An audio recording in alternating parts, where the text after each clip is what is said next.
Welcome, misfits, Hey guys. to Call Me Skeptical.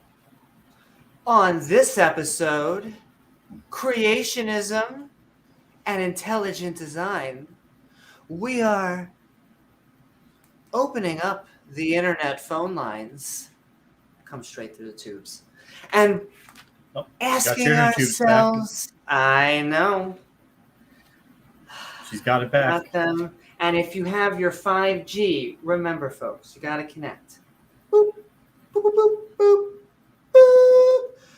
Oh, the booster hurt at first, but, the fact that you get a quick access to Wi-Fi and 5G, I mean, it's unbeatable if you think about it.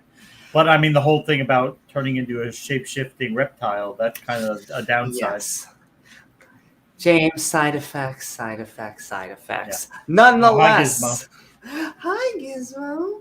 Tonight, we are talking creation and intelligent design in the hot seat. So come join James W. and myself, Amy Newman, for some created fun that surely is intelligently designed. Have to be specific, designed by God. Has to be.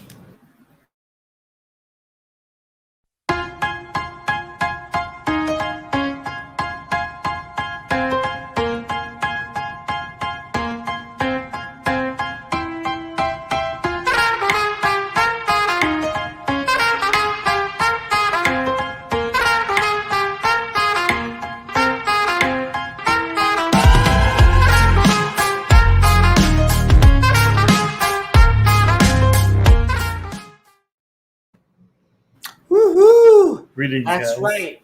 I hope everyone has good snacks. That is the point. Why would Very he do that to important. himself? Go to Always- the Jack in the always Box. important. Look, sometimes that McDonald's, that Wendy's, corporate America. Anyway, welcome everyone. I want to thank you on the inner tubes. Excuse me. I have to finish that. Yeah. Contractually obligated. Anyway, Always. like, follow, or subscribe if you're feeling fancy, sending out love. Mwah, mwah. And then there's that bell icon that you can hit that gives you reminders to join our live stream. I just got my reminder. No, Harry got his. Oh my. Hi, Harry. And we are a skeptic channel, including the two schmucks that you see before you. However, Call Me Skeptical is specifically looking for views that don't agree with our own. So if you fit the bill, then the link will be heading into the chat shortly. Now, we also do love the people who do agree with us, atheist skeptics and science-minded people. Oh, yeah. So feel free to click in. Though if you think the world is 6,000 years old, that evolution is a hoax, or that the world is flat, well then, gee willikers, you should speak to us right away. We will always deal with a flat earther, no matter what the topic is. Always. They're grandfathered in. I want to talk to flat earthers because I think it's tied to religion. I think it's I hate to keep on beating that drum. No, but it's true. It's true. But if you just pop a flat earther from the kind of pseudoscience that they're trying to spill from their mouths that was debunked basically thousands of years ago, you quickly find out that it's like, it's because you heathens don't want to understand God's majesty. But what's that science book you've got there, Nathan Thompson? What is that, a science book? Oh, it's the Bible. James, there is an answer for everything, right? He took a Bible and he put a science book cover on the outside. He's calling it science. There you He go. He got that idea from Ken Hovind, who we are all very sad to hear that he will be going to jail. In the Is coming Ken months. Hovind going to jail? He will be going to jail for 30 days. Yeah, I am devastated. Wishing all the luck, Ken Hovind. All I'm saying is that don't get traded for currency too often. Good luck, though. Anyway. I'm sure those inmates will be so happy to be spending 30 days with Ken. Mm-hmm. Hey, maybe he has a seminar on that. You never know. He'll write another book from jail. That's right. Elijah Green, the kennel. Maybe he'll find Jesus. And by that, I mean my yoga teacher. Oh, Jesus. Jesus. But yes, the link will be sent into chat so that you can join us soon after we get done with a little housekeeping sponsored by the people who support this channel and even make it exist. Our enablers, our benefactors. Patreon.com/Amy Newman if you would like to help us make even more fun content, including awesome Patreons like woo!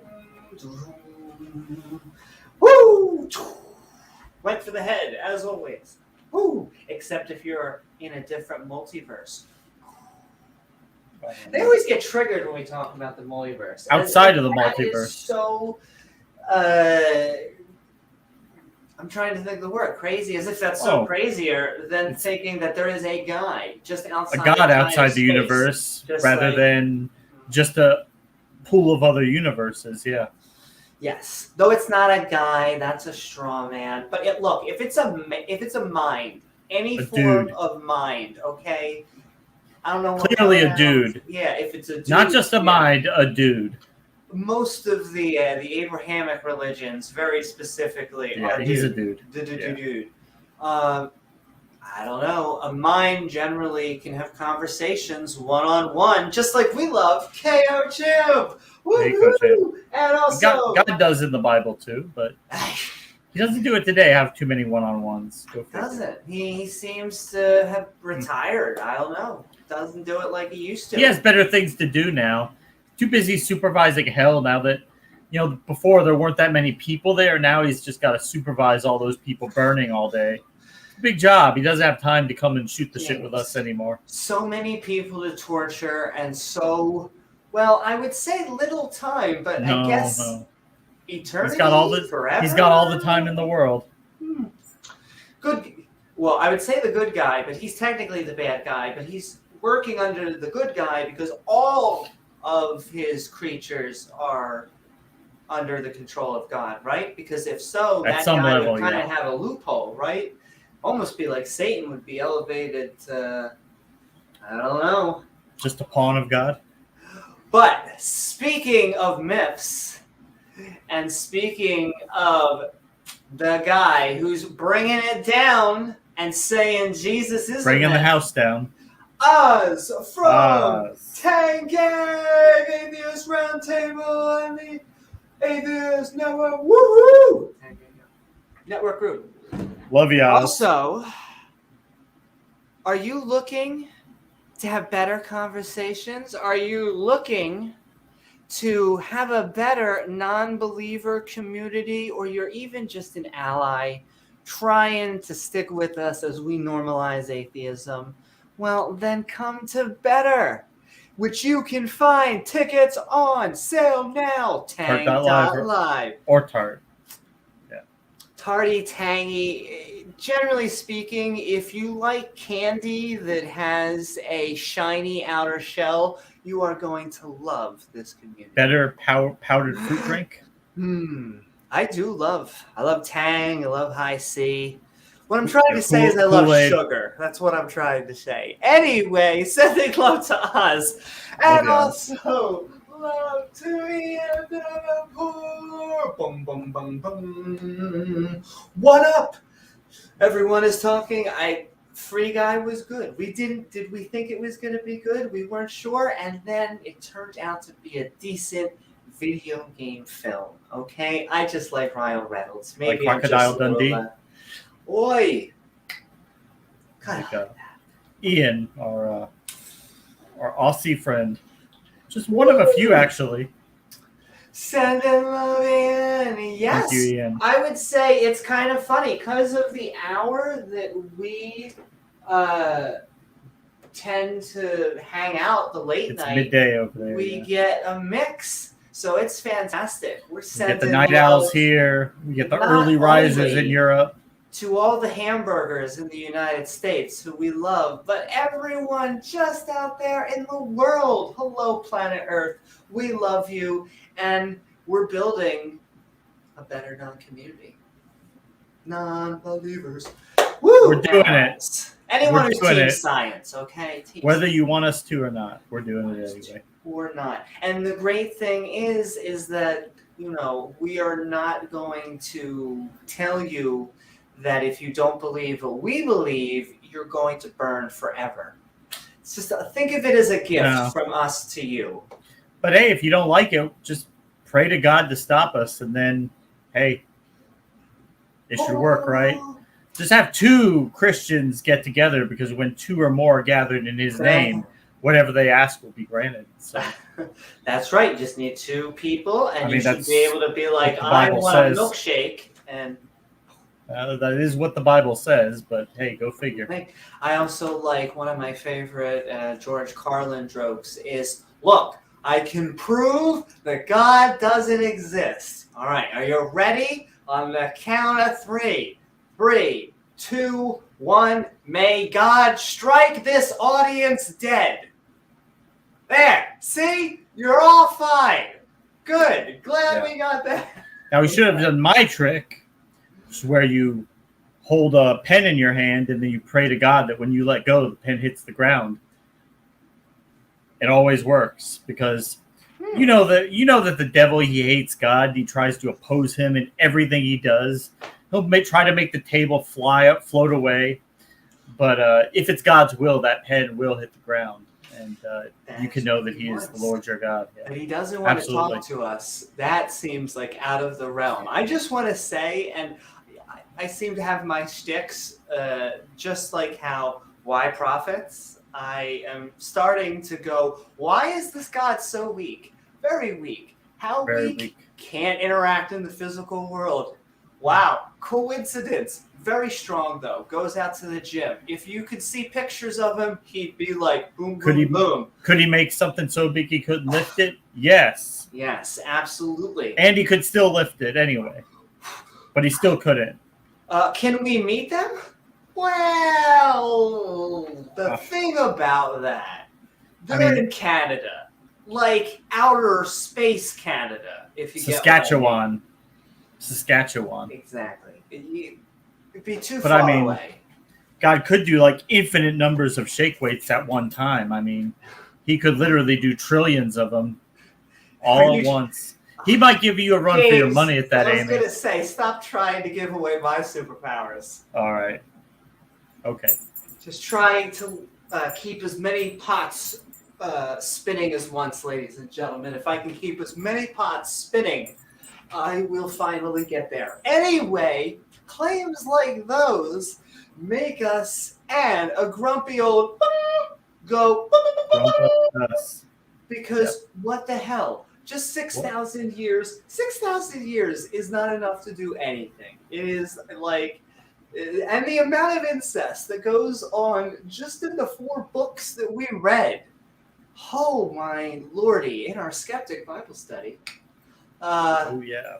I don't know. It just, almost through the book of Numbers, more than halfway through the book of Numbers. That's right. As I send love to Grumpy, and as we count all of those books in the Bible, we're going 1 through book, all, baby. 2, 66. Ha ha ha! Why couldn't they not go 3 more? I don't know. That would have been a good, nice round number. Wouldn't that have been funny? 69. Well, the Catholics have a couple more in theirs. I think they got like 4 or 5 more, but yeah. Oh, but not the right number. Because they can't. Even Christians can't even agree about what should be in the Bible. Go figure. They have different freaking Bibles. Well, no one on the same pew seems to be able to agree. No one in row 1 and row 2 seems to agree what the right Bible or what should go in, or which is the literal one and which passage is metaphorical. But when what day is it? When a pastor like Joel Osteen or Creflo Dollar looks out, they don't see that disagreement. They see dollar signs. They see cash being shoveled into the collection plate, and that's what they want. Are you saying that they see all of that, baby? Oh my. So we have a misfit in chat. Woohoo! I'll send love to chat in a sec. Yeah. But I'm sending love to everyone out there on Facebook, the Twitch, and the YouTubes. Hi, everybody, and hi, our lovely skeptic princess, Diana Smith. Diana Smith.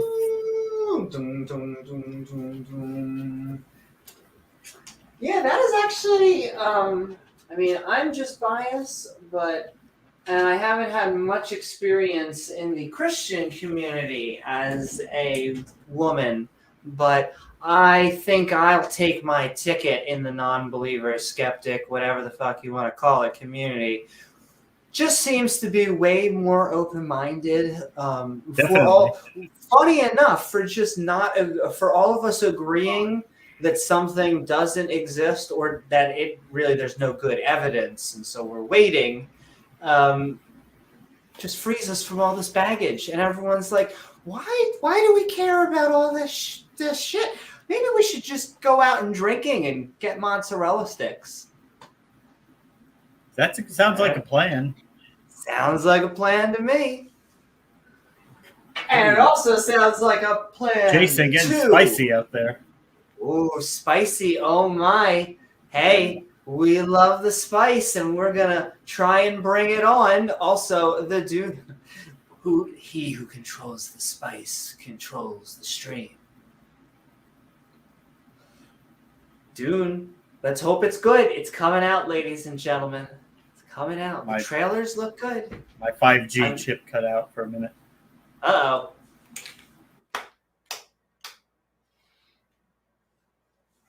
I think I'm back. Oh. Oh my Lord. I just want to say, James, that I think the Borg has finally come for us. No, he's getting summoned by Satan. We actually sell timeshares in hell. And so he is just trying to sell a nice view by the Lake of the Damned. That is his right to get prime real estate, Lake of the Damned sale right there. Takes a lot of souls, let me tell you. Takes a lot of souls. Nonetheless, we are also sending love to Pat Lowinger. Woohoo! What is up, Pat? And we just had an awesome time taking an archaeological look at sacredness. How sites even become sacred to begin with and how you would study that. So go take a look at that and more fun with possibly a special guest host on the next episode of Talk Skeptic to Me, kind of like the sister show to Call Me Skeptical. We're having fun, so send in so much love, Pat. But also, we are gathering all of the skeptics in one place. And all we're kind of asking for is a little bit of empirical evidence. Because generally speaking, people like me and James and Dale, we get asked the question, all right, you're being skeptical, I get it. What would convince you that a God is real? The general go-to, safe, and probably most rational answer that most agnostic atheists give is, welcome back. Hey. I'm talking about yeah, just yeah. yeah. Go ahead, take We it away. just kind of say, well, we don't know, but going back to the all-powerful, omnipotent, just pack it full of omnis, which is what I'm doing with my fist right now.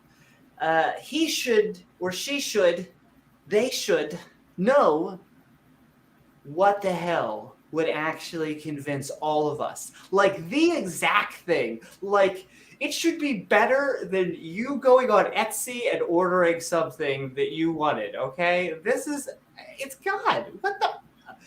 But instead, I go, many others go, Dale and us are saying, okay, sure. Well, if you're going to make us and put us in the spot, well, how about some empirical evidence? Maybe a little bit? A little bit would be nice, right? We're in the natural world. It would make sense. I don't know. Just a little bit. I can tap on things. Tappa, tappa, tappa. Is this real? Tappa, tappa, tappa. You can tap on a whole lot of things. Oh, but the wind. But we can't see that. No, but we see the residual effects, which is how we measure many gases. There's a joke in there somewhere. There should be ways. If he's all powerful, give us some empirical evidence. That is all the skeptics are asking for. Would be nice. It would be nice. Would be freaking nice. And it's Captain Dork, Doorknob Head. That's from Police Academy 5, Mission to Miami, where they take sunblock and write Dork on Captain Harris's chest while he's out suntanning, and then he's Captain Dork after that. Captain Dork, Captain for Dork. duty, sir. Woohoo! I know another Captain Dork and where you can put it. Anyway, sending 15 foot love long. Also, a 15. That's right, a 15-foot. Did you know, James, that there might have been, I don't know, a conversation going on in the community just lately? Heard. I don't know. I'm holding, let's just say, her in my hands. Gaia, Mother Earth, really Earth. trigger him. That's right. And I don't know, she looked thick. I think. I don't know. Did you listen to Nathan Thompson's presentation tonight? I listened to a little bit of the performance. Would be the word. Yeah. But hey, we're always sending love. He can come on here. As long as he, I can clean the sheets afterwards. I could see you take Nathan on. I basically had what is your favorite? A Socratic good time with Flat Ozzy. Oh, don't do that to Freak. Because there are physics majors and professors that know way more about this subject than I do and are way better at explaining it. I try to take the angle from just middle school, high school. Let's just take on those basic principles and then kind of go, okay, motives. Let's start to talk some logistics, because that's really, like, you say ice wall, but why? How an ice wall? Like a dome? How? A dome? Where's the dome? What's it made of? How high is it? That doesn't even make sense. Like that. Like I'm just picturing that. That is a Christmas ornament. Like, dome. Like, there's a reason that it looks like this, because it has been grinded down by gravity, for better lack of analogy. Isn't it like any celestial body that gets to a certain size will almost inherently become spherical just because of gravity, right? Yeah, because it's being pushed on right. by all sides. It's not like makes sense. It's not like there was something that was like, I want this to be. It's not like I'm in a 3D program and I'm like, I want it to be round. I want it to be square. It's like, no, it just, they were attracted and then pressure. It wasn't just God sitting there deciding, oh, what shape would I want these planets to be like? Maybe figure eights or curlicues, trapezoid planets. Oh, I think I'll go with spherical planets. There you go. That's the best shape for a planet. Exactly, as if he planned it out. He drew them all, and he was just like, "Ooh." He also went round, round, round, flat.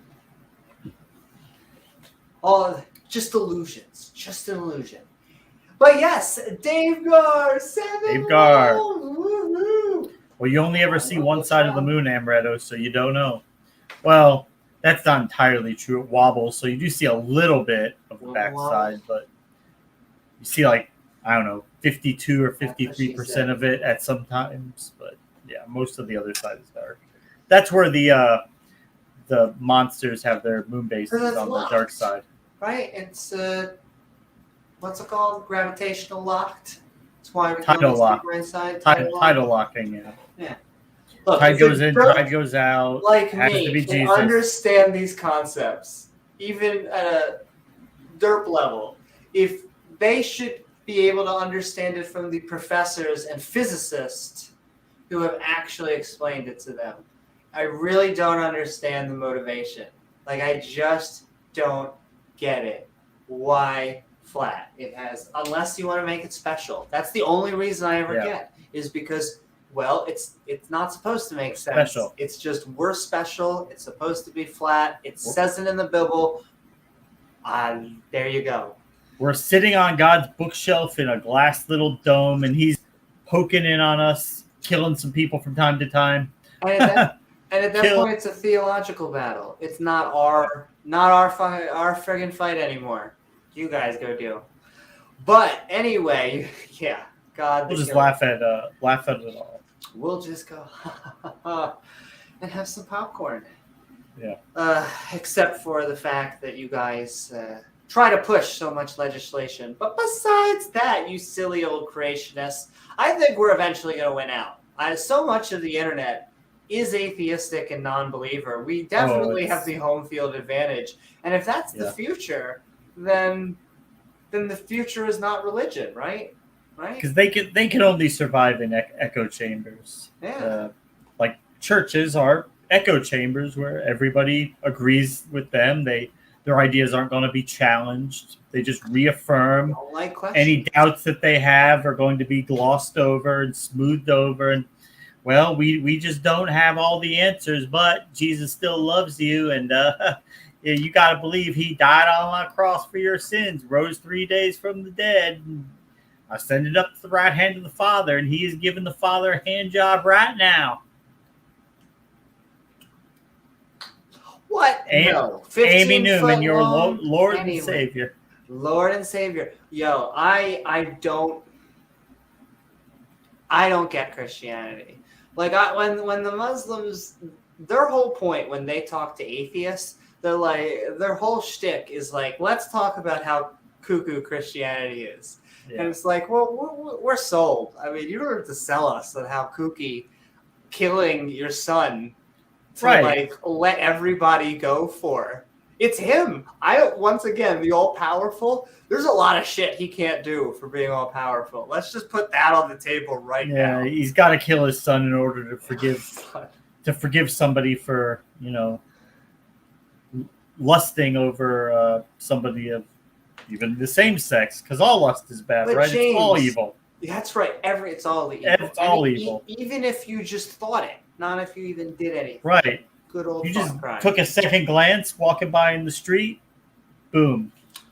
You deserve to go to hell forever. Forever, and ever some more. And that's notwithstanding the fact, Amy, that he designed you so that you would find that attractive and you would want to look at it. No, it's still your fault. Exactly. It had to be intelligently designed. He couldn't have had it any other way. I guess because he's not that powerful, right? Again. He could have designed it so that once you're married, you just don't have any interest in anybody else. Your attraction only focuses on your spouse, and you would never want to commit adultery. He could have done that, but no. Well, so being gay has been around in multicelled organisms since multicelled organisms have been on the site, and they will be around for as long as multicelled organisms are That's around. a that's a pretty Which good bet on. I would bet on that. makes Yeah. it a little weird that if you're going to put a commandment that you got to, do I got to get old grandpa out here? You're going to come and you're going to get everybody stoned and not in the good way? Stone them, nuke them, whatever. Stone them, nuke them. You're going to take a big old rock and you're just going to throw them at your neighbor? Is that what you're going to do? Then they always go, well, oh, you cast the first stone. Well, actually, it says cast more than one stone. Maybe the first stone's free. That's what he meant, because that parable in there about Jesus forgiving the adulteress, that was kind of added. That wasn't in the older manuscripts. That was doesn't added surprise in. me at all. Somebody wanted to, like, haha, we're going to have Jesus. He's going to own these fucking Pharisees. He is going to just tie them all up in logical knots. Aren't the suicide clauses? That's all like ad hoc stuff, isn't that? Because suicide clauses, like you can't kill you. There used to be a problem where people were killing themselves to get into heaven, and they had to create a mechanism to. They basically said, "No, you kill yourself, and now you're going to limbo or hell or."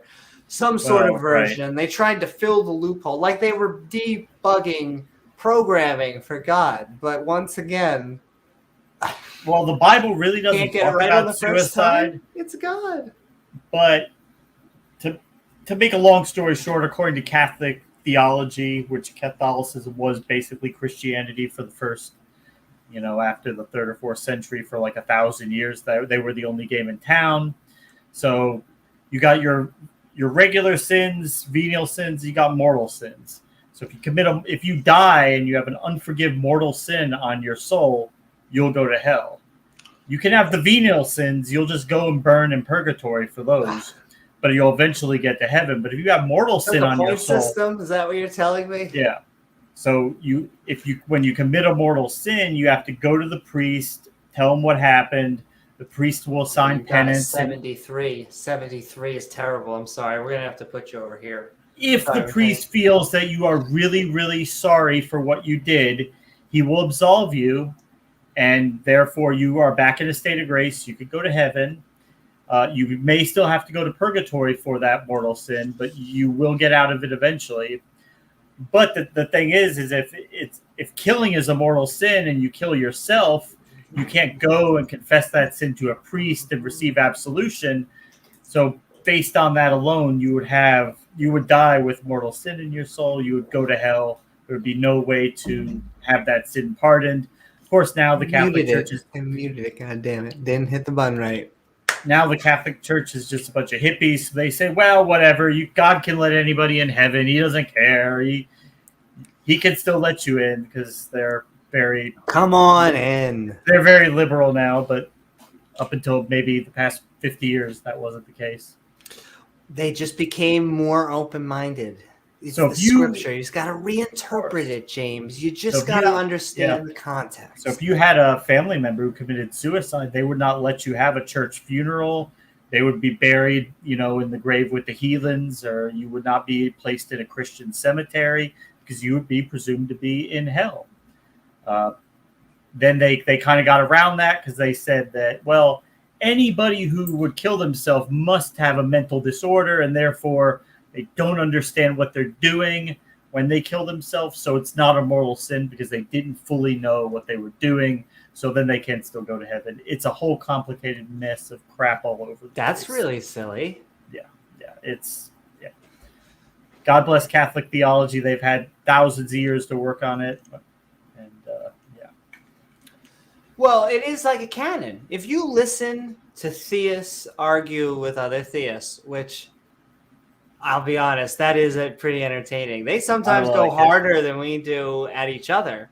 It is like two Harry Potter nerds or two Lord of the Rings nerds fighting with each other. Star Trek nerds. Now, spoiler alert, I like everything that we just said. So I am all three of them. excuse me, I am all three of those, but it does sound like that. Like, Who's you better, just need Star to Wars or Star understand. Trek? You just need to understand the Trinity, because you have the connecting point over here, but really it's the Son and the Father, and he moves through. Oh, okay. You could get this on a wiki. Get a fandom.com. Okay. Don't make me go through my Trinity reference. I mean, hey, it just sounds like the same shtick. It works internally because that's how we make stories to begin with. When you have a movie or a book or any sort of game or something like that, they build the rules and they set it up at the beginning. Yeah. And as long as you don't break those rules, everything seems rational. Continuity. Continuity, exactly. As if you say that the planet has harmful toxic air on this random alien planet, then you can't just in another scene have people walking through it and forget that the planet wasn't toxic. Right. You can't have somebody die in one scene and the next scene they're fine. Exactly. And so if you want to say that the Bible is consistent with the Bible, even though that really isn't even the case because of how many authors it has, but you can take a hammer and a nail and make it fit internally. You just come up with some crazy mental gymnastics and doctrines that don't really make sense, but you have no choice because it's all must be true. All must be true. So 1 + 1 = 2, but it must also equal 36. And you don't have to understand it. You just have to believe it. We couldn't even have logic without this dude, apparently. Yeah. And I say, dude, once again, they freak out when we even talk about the older gods, because you talk about the pantheon, then all of a sudden it's like, well, those are the lowercase g gods. Oh, really? It's the size of the G that matters, huh? Okay. Hey, basically, you be you. Anyway, their god is 15 foot. That's right. Also sending love to the lead hyena of the pack, of the skeptic pack. The day shift hyena. That's right. Who hangs out with the lovely, who we should all be hanging out more, Answers in Atheism on Speed's channel. One day when we grow up, we'll be going to bed at human hours. And that's right. Oftentimes I start to watch his stuff when I wake up. Good times. But I love you, Sky. That's Pornhub, Amy. That's Pornhub. What are you doing? That's a different 18 hours a day, remember? That's right. But also, love to our thespian skull, who joins us on our skeptic Bible studies as we read the Bible cover to cover. We're going through the whole thing, baby. We started in Genesis. We are in Numbers right now. Count your numbers as we thank Regis. Fun fact, that skull that Amy's got is actually the skull of John the Baptist that Amy stole from the church. The relic that she swapped the real one out. She put that one there. So the people walking up to pray to the head of John the Baptist to get their 5 trillion years off purgatory are really, they're not praying to the right one, Amy. Not praying to the right one, baby. So they're going to be in purgatory a lot longer than they thought. Gosh darn purgatory. Is that just where you just watch paint dry? Hours on end? But it's a nice color, so you can't quite tell if it's hell? It's actually nice to look at, but it's really purgatory is so vague. It's not explicitly laid out in the Bible. You can kind of get there from a few vague references, but yeah. It's more of a mystery. Making stuff up.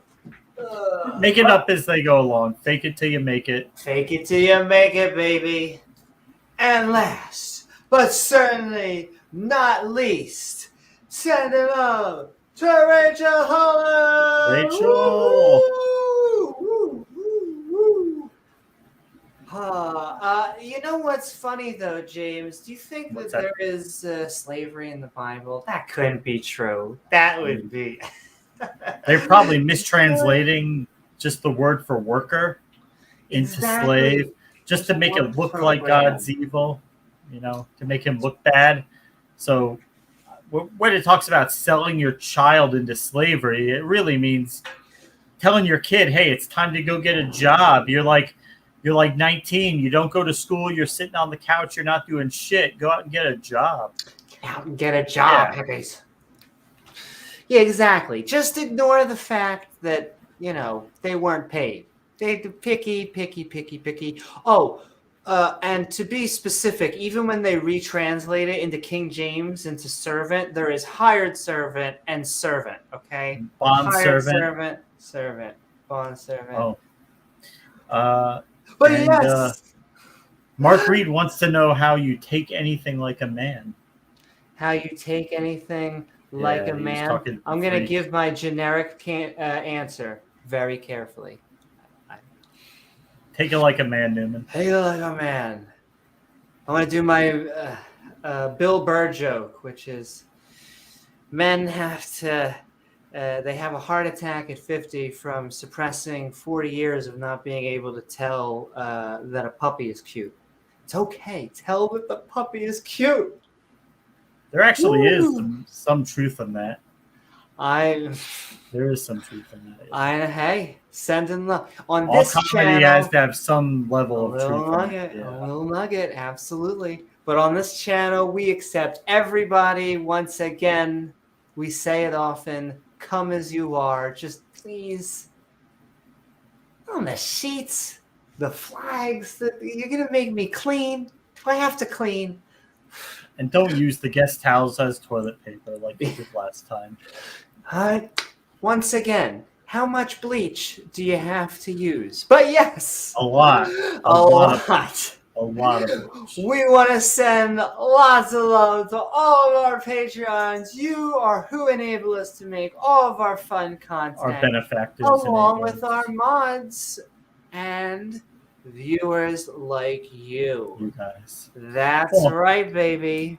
Newman's got so much bleach around there because she doubles as a beverage for her sometimes. Woo-hoo. For COVID prevention. Just got to be safe. But okay, with that, and before we go to callers.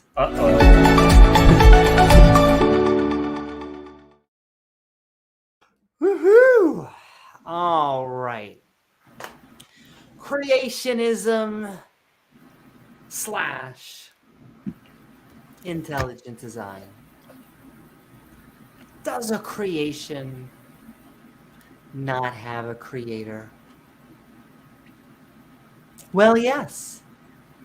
Because a creation, by definition, has a creator. However, were we created at all? And by we, I mean humanity, life, and the universe. Well, from all the evidence I currently have, I would say no. Not only are we not creations in the same way as a car or a dildo, we're instead the product of a chemical reaction. A long list of chemical reactions, depending how you slice it. Everything has been spreading out in every direction since the Big Bang. Our star was only possible after the death of another first-generation star. Its supernova being how the heavy elements come about naturally. And here we are, a little bit of carbon and water, living out our best lives. Now, I love life. However, looking up into the sky, things are clear. The universe doesn't look intelligently designed at all, which is the new politically correct word creationists have been trying to hustle. In an attempt to move away from the religious language and into the realm of, well, pseudoscience, but you get the cell. This isn't faith. This is science. But really, it's faith. No. Instead, the universe seems, quote, unquote, designed for black holes. For most of space, having temperatures too freezing or too scalding for life at all. So instead, we sit here floating around a hydrogen ball, a place where the liquid water in our body can do those wonderful chemical reactions, which in turn allows us to make more Billies, Steves, and Sallys. It's not that we exist because of some creator or even an intelligent design. Rather, gods seem to exist because of the human minds who created them. You could even say over the years we have intelligently designed these gods. However, the results haven't been great. So maybe we should shed away the superstition, take what's good, like the community aspects, and move on with life. When it comes to creationism slash, that's what he or she said, intelligent design, the difference is only the public relations campaign. Same old religious shtick, but with a new coat of paint. Thank you. And woohoo! With that, all right. What color of paint is that, Amy? Nice and hot. It's a good pink. Nice, pale white. Pale white paint. That's right, baby. And all right, with that, how are you tonight, James? And what do you think? We're talking creationism and intelligent design. Right. So you have to kind of put yourself in the mindset of people that were ancient humans that were living long ago and how they were trying to make sense of the world and what they tried to use the limited tools that they had to try and create models that worked. And they really didn't know very much. But we know a lot more today. And it's time to put some of these ideas that we developed back when we didn't know anything. It's time to put those on the shelf, relegate them to history. You know, it's only been about in the past 100 years or so, roughly, that we even had any concept that there were galaxies outside of our own. We used to see smudges in the telescopes and think it was nebulas or some other type of phenomenon. It wasn't until about 100 years ago we realized, no, that's actually another galaxy a whole nother galaxy with also has billions of stars like our own galaxy. And we see there's billions of these galaxies out there all over the place. At that point, it's kind of incredulous to say that you really think all this is here for us and you really think God designed all these galaxies just to demonstrate his own glory. I mean, whatever. People up until now didn't even have any concept of what these other galaxies were. And now that we have it, people are abandoning religion in droves because the God of the Gaps has gotten smaller. We don't need God anymore. We've evolved past that. Well, some of us have, and I'm confident that most of the human race will follow us along in good order. And I decided I wanted to do this topic today because there was a flat Earth debate on, and I've often drawn a lot of parallels between creationism, intelligent design, and flat eartherism. They're very similar, and they really only exist in echo chambers, and it really that and some like the more elaborate conspiracy theorists. If you only exist in that world, it's very easy to get lost in all that. It's very easy to think that that actually represents the world. You know, if you spend hours a day watching flat Earth videos and being in flat Earth chats, where they're going to be presenting things to you like the globe model is crumbling, you know, globists are scrambling to try to save their model as it crumbles before their eyes. Similar, if you go to some of these creationist channels, they'll be like evolution's on the ropes.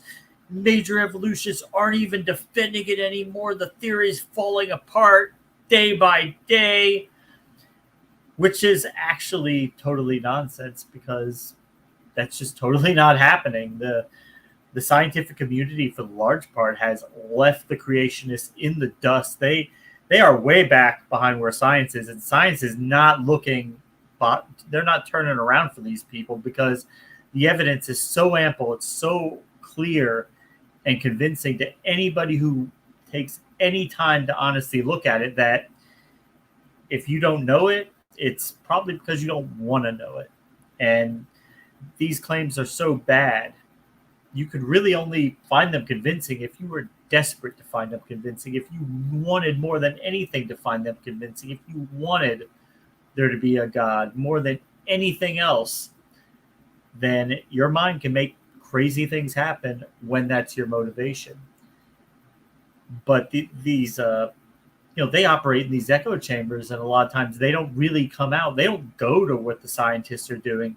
They don't know where science is because they're presented with a model that science is somehow falling apart on evolution, when actually no, day by day the theory is constantly reaffirmed and expanded upon. And they'll try and mischaracterize maybe corrections or additions to the theory as the theory being changed or substantially modified, when that's really not the case. That's why we call things theories, is because all knowledge is provisional. All knowledge is subject to revision when more data becomes available and we learn more things. But you are not going to wake up tomorrow and have the scientific community come out and say, "Oh, evolution just doesn't work. What are we going to do? We must have been created by a God." And then, you can spend the rest of your life trying to figure out which one, because the evidence for all of them is basically about the same. And let's hear what people have to say. We've been ranting for almost an hour. Let's get some of these people on here. So if you are a Christian or a theist, a creationist proponent, you want to come on, we'll talk to you. If you're a skeptic and you come on, we love our skeptics too. But if a Christian does come on, they're not going to sit in the back for an hour and listen to us shoot the shit. So we have to prioritize the theist in this show format. But it's funny, Amy, when as you pointed out, how it used to be creationism, and then they renamed it intelligent design as like a rebranding, a repitch, try and make it sound less Yep. religious and at least maybe make it sound somewhat more scientific, but it's really not more scientific. And they keep coming up with these like what they think is like the gotcha. And if you remember back around 20 years ago, that was irreducible complexity. It was a gotcha. Look at these parts. You would need all of them to evolve at the exact same time, or it's useless. So you can't evolve it piece by piece. And we actually showed, yes, you can evolve it piece by piece. Here are the examples. And actually, they still parrot the irreducible complexity talking points. They're just asking, hey, show me how that thing evolved. Show me how this thing evolved or that thing evolved. But what they don't realize is once we've shown that something they claim is irreducibly complex can evolve, that's it. The theory's debunked. It can happen. And if it can happen, outside of another explanation, it's the most reasonable explanation. But now their kick is this genetic entropy thing, which is really they love that thing. They think that's going to be the nail in the coffin of evolution, and it's really not much better than irreducible complexity. It's been thoroughly discredited over and over again, but it's all they have, Amy. It is really all they have. So, yep. Well, if you only have a single hammer, you hammer all day. Hammer time. Hammer time, baby. And all right, the link is in chat. We are about to be switching into our open callers. Woohoo! We'll go one at a time, in fact, and we are looking for those with viewpoints that are different from our own. In fact, we'll even give priority to those who do. Priority callers. However, we're also open to views who do agree with us and have something to say on the subject. Afterwards, we will be heading into Discord for some chatting with the community, the link of which is in the description below, and the link to the live stream is now in chat. So with that, we're going to get ready to queue up callers.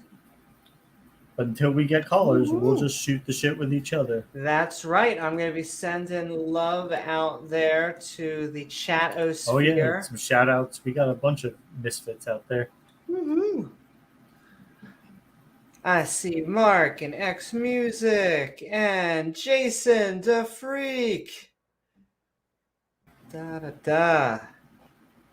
The Awoken One, Doubting Thomas, Doorknob Head, Harlequin, Amaretto, who? Dark Lord Amaretto. Coffee was in here earlier. Sending love to all of you guys. And if you disagree with anything we've been talking about, now is the time to join us. Tell us, come on, this intelligent design, this creationist thing, you have it all wrong. Now is the time to tell us. So there's so many different ways you could look at it. You can look at elements of bad design, and there's lots of examples of those in organisms where there are a lot of things that make much more sense from an unguided, undirected process than from a top-down designer, because there's a lot of designs that are just not very good. Well, the universe also does look chaotic. The universe doesn't look like there are laws governing, the physical laws are governing things, but it's fairly chaotic and not habitable to a lot of life. Or right. At least it does not look that way. And wouldn't you know, one of the few places that we know of where life can exist happens to be where we're at, right? Go figure, right? Because if we couldn't be here, we wouldn't be here. We're only here because we can be. And if we couldn't be, we wouldn't be. I know that's a bit of mind-blowing logic. It makes sense because we are the actual agents. It'd be actually funny if we could have evidence for other agents.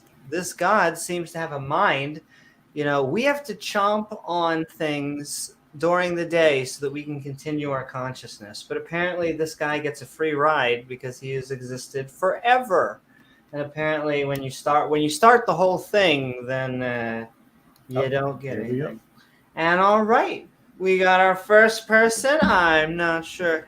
Theist, atheist, we are switching into our callers. And we're having... Oh, Harlequin was on, Harlequin's off. I feel bad, Harlequin. Feel free to join us. We welcome everybody on here. And if not, we're going to keep on talking just crap about creationism and intelligent design until we can get us some creationists on here. But don't you find it like... Ryder. No, I agree, Ryder. I agree. Yeah. Don't you find their echo chamber, like, isn't it amazing how disconnected from, like, the reality of the scientific world they are?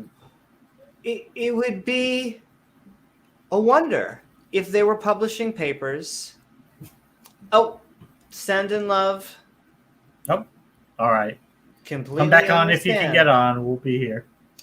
We'll be here. One of us will be queer. But we're having fun, folks. Yeah. Well, even a guy who is a very smart guy like Sal Cordova, and he's a young Earth creationist. He's a smart guy, but I remember asking him, does it ever give him pause that all his contemporaries, almost all his peers, they have access to the same material he does, the same papers, they have access to everything, and whatever problems he sees with evolution, they don't see it. They don't have those type of problems. Once again, it's be amazing if he may be publishing papers, but I just don't get why the traction. I doubt on creationism. Yeah. But sending love to all of our theist and creationist brothers and sisters. We got a major creationist backstage. We threw the gauntlet down. I know. I feel like I think Atheist Junior is about to take another gauntlet and throw it down himself, because that is who we are bringing on as we switch into our callers on Call Me Skeptical. Welcome, everybody, as we're talking creationism and intelligent design.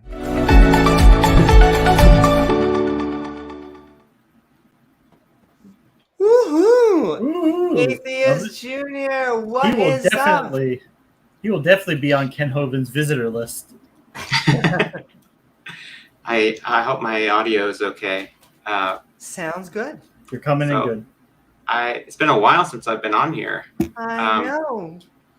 Sending love. Hope you've been well. Yes, I've missed you very much, Amy. But yeah, I mean, creationism, intelligent design.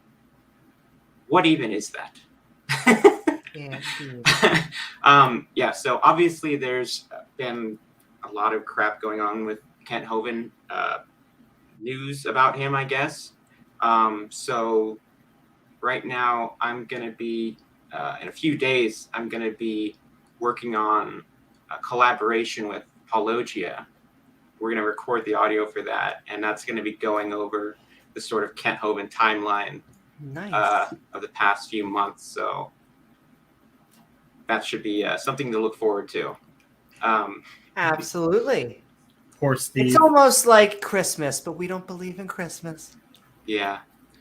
But, creationism itself is something where if you want to say that the time span of the Earth or even the universe or just the Earth is not on the scale of billions of years, but you want to compress that down to just 6,000 years, you have to account for all of the uranium that's in the Earth's crust, because it decays at a certain rate, and that's going to release heat.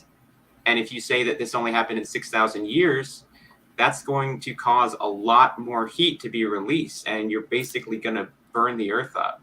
So you have to explain things like that. Like, the formation of geological layers on a time scale that short, nuclear decay,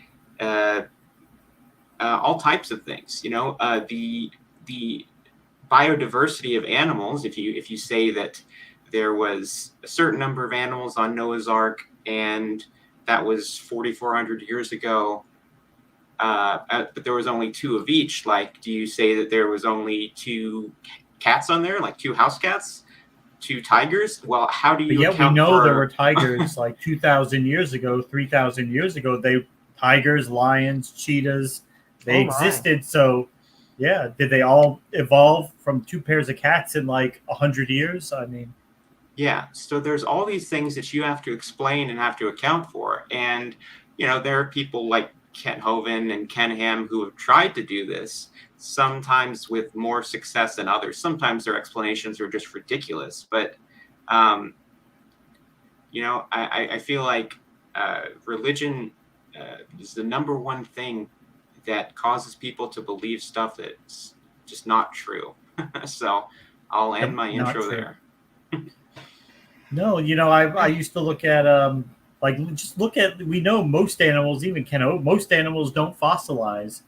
But if you take just all the fossils of animals on Earth and you want to try and put those all alive in a 6,000 year time span, I mean, when Noah's flood came, where like the animals stacked on top of each other, like 10 foot high, just a mass of animals, because you wouldn't be able to fit all those animals on Earth at the same time. And I just want to say, we're sending love to all the non-believers out there. We got our heathens out here, but we are looking for that creationism, that intelligent design defender. Come on and tell us why we are wrong. Ken's conjugal crew. Yeah, I'll be nice. It couldn't have happened to a nicer guy. What can I say?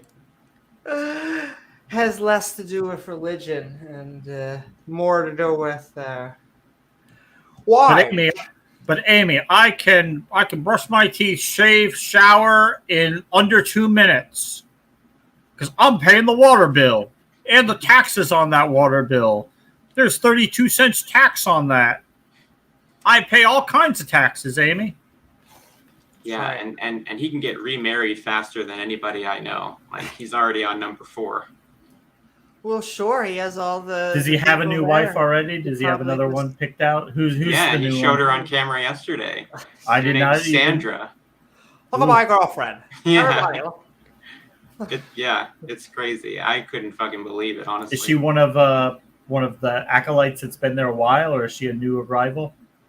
I think she's been there a little bit I think that she didn't live there. I'm not sure, but I think that she was at a different church type place like DAL, and she was doing secretary work remotely. And now she's moved there. Another cult. So she switched probably. Cults. Yeah. My first thought was that she was just a paid actress, but I think that's probably not true, although I would like it to be. From their side, I try and understand some of these specific YouTube theists, and it must just be that the worse that some of them are, that has to be flipped down to where they're just such good defenders. Like, that's the only reason why Darth Dawkins must exist, right? Because I think that almost everyone that talks to him, if everyone that walks away with you says that it's a negative experience, like, could you imagine running like a Wendy's where everyone just said it was a bad time? I don't know. He hands you a Frosty and then he dumps it on your head and tells you, get the fuck out. Just a weird business model. That's all I'm saying. Yeah. Yeah. Well, in his new video today, I heard Kent say that, she left me. I didn't leave her. And he's used this excuse a bunch of times now. But if you're the common denominator and 3 times your partner has left, maybe you might have something to do with it, It's because he's not he's never willing to budge or compromise or listen to anybody because he knows everything. He's always right. And, like his first wife, Joe, he wanted to continue his crusade against the government instead of just stopping that and being a preacher. He didn't want to stop the government shit. Well, he wants to be a comedian. I swear, if you listen to enough Kent Hovind, comedian you're preacher. like, listen. He waits for the laugh. It's like if you're waiting for the laugh, you are in the wrong profession. As a, I mean, Kent has decent comedic timing. I mean, he's Oh, made me sure. laugh before. I think he can be pretty funny, but he's just so hard to. It's just not likable, and it's just gotten so much worse. I agree with you. Like, he has the same, just like how I can feel my rhythm, he has a rhythm. He can say some silly things that you wouldn't normally think of as a preacher. I'm just going to say you're in the Think wrong about the profession. whales. At that point, just stop selling the invisible product and just sell laughs at that point. But Amy, did you know that the whale has a... That's right. But okay, we are actually going, it looks like we have the devil's advocate backstage, but Atheist Junior, it has been lovely having Great you to see you on. back, You man. want to say yes, welcome back. This is our new call-in show. We are, I think this is episode 3? Episode 3? So it was fun, and your final thoughts, and if you'd like, where can people find you? We're just calling me skeptical on creationism and intelligent design. Intelligent design. Yeah, I have had people tell me before that I should do some stand-up or something, but I don't know about that. Well, I think that more people are either creationists or are willing to accept the ideas of creationism, then I think I'm very comfortable with. It's kind of alarming how much it's how the popularity of it, because I think it's actually gotten more popular with the rise of like Answers to Genesis and stuff like that, because they've worked really hard distributing their materials and stuff. Because I feel like there's a distinction between just being like a Christian and then actually full-blown like younger creationists. And the transition between the two, it's kind of easy to blur that line, because a lot of people see like what Ken Ham is doing is, oh, well, it's just like a church. He's just a preacher. But there's a big difference, in my opinion, when you're actively spreading misinformation or trying to alter the education system or the political system in America. Like Ken Ham was a keynote speaker at a conference for homeschoolers, which is just ridiculous. Right. In Canada, I think. So, I think doing activist work to push back against this, even making YouTube videos about it that are explaining why what these people are saying is wrong, is a good thing. And I think if you can inject some humor into that, it makes it a lot more palatable, because sometimes just talking the facts about science can be a little bit boring, but people like Kent Hovind know how to jazz up what they're saying. And, I think it's good to use that strategy against them. So absolutely. Well, you can find videos like that on my channel. It's just youtube.com/atheistjunior. I just passed 500 subs. Yeah, you're well over 500. And I have I have 250 Twitter followers now. And I have a Patreon, which is just patreon.com/atheistjunior. So if you haven't seen my channel, then, check it out. It's doxed by a Hovind.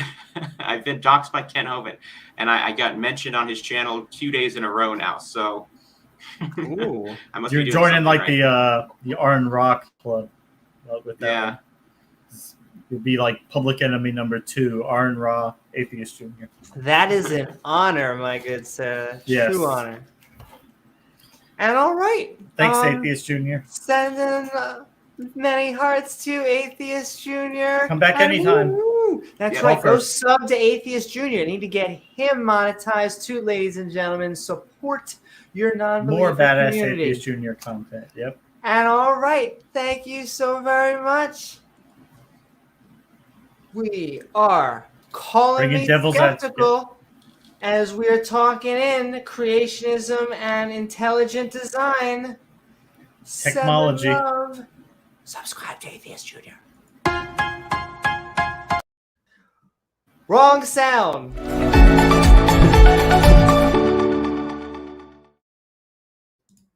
The tool chest There we falling go. down the stairs. But the devil's advocate, we are talking See if I can guess who this creationism guy is. and intelligent design on Call Me Skeptical tonight. Hope you're doing well. And what are your thoughts?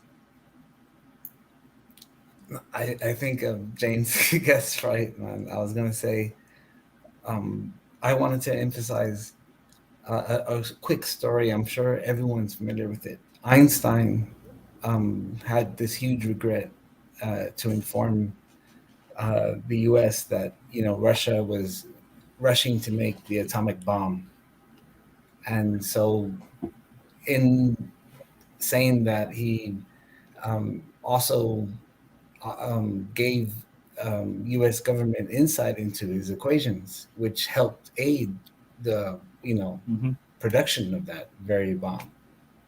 And that was the biggest thing he said he regretted in his life. And of course, I'm pretty sure that would be anyone's position if they were they had were in his shoes. I follow some of these flat earthers like really to the very tail end of the rabbit hole, sometimes. And I will say, if you corner a flat earther, they will say something like they don't necessarily believe that like the earth is flat in some sense. They'll say something like we don't necessarily know what the earth is. They'll when they're cornered, if you corner one, and in other words, like they'll say that it's left to a mystery, that we're shown, a facade in the media, in NASA, right, so forth. Like we don't have no true depiction of, because they don't want to be told they can't produce a model, so because they don't have a model, so they have to say, well, we just don't know. We don't know. Have you seen those Ian Maru images of the North Pole? Supposedly, like let's say this theory is true to an extent. Let's say your whole life you've been fed to believe that all that exists is the very map you've been shown throughout your whole life in geography. Like that's where the planes can take you. Have you ever tried to explore this possibility and see where the limits of this is? Like, or do you just trust the geography? That you mean a flat earther? No, I'm not, man. I'm just trying to tell you how they justify this when you kind of like put them in the corner. I always ask them, like, they talk about satellites or drones. They're like, the drones aren't allowed to go up any higher. And I'm like, is that what's stopping you? The government's telling you can't? Just send the drone up there. Build a rocket. Do something. If you really think that it's flat, Elon Musk seems to be able to do it. See it for yourself. Well, I always ask that, and then he becomes a shill too. Everyone becomes a shill once he's a shill now start too. to go. Doesn't matter. I know. I think you hit the nail on the head, Amy. Because if you extrapolate this to its, ultimate fate, then all they're trying to say, like, hey, the terrain is not what your perception is allowed to see, but that doesn't matter in the face of like millions of people trying to wake up, to some kind of truth inside themselves. Like it's a divergence. I think that was a good point. It's a whole divergence. But do you have any thoughts? Creationism, intelligent design? I can add to that. I can add to the paranoid view too. Like I've heard some flat earthers say that, you know, the very, like if you go to Walmart, there's no tap water that's not tainted with some kind of chemical like fluoride or something that's, you know, suppressing your you know, your the very glands in your brain.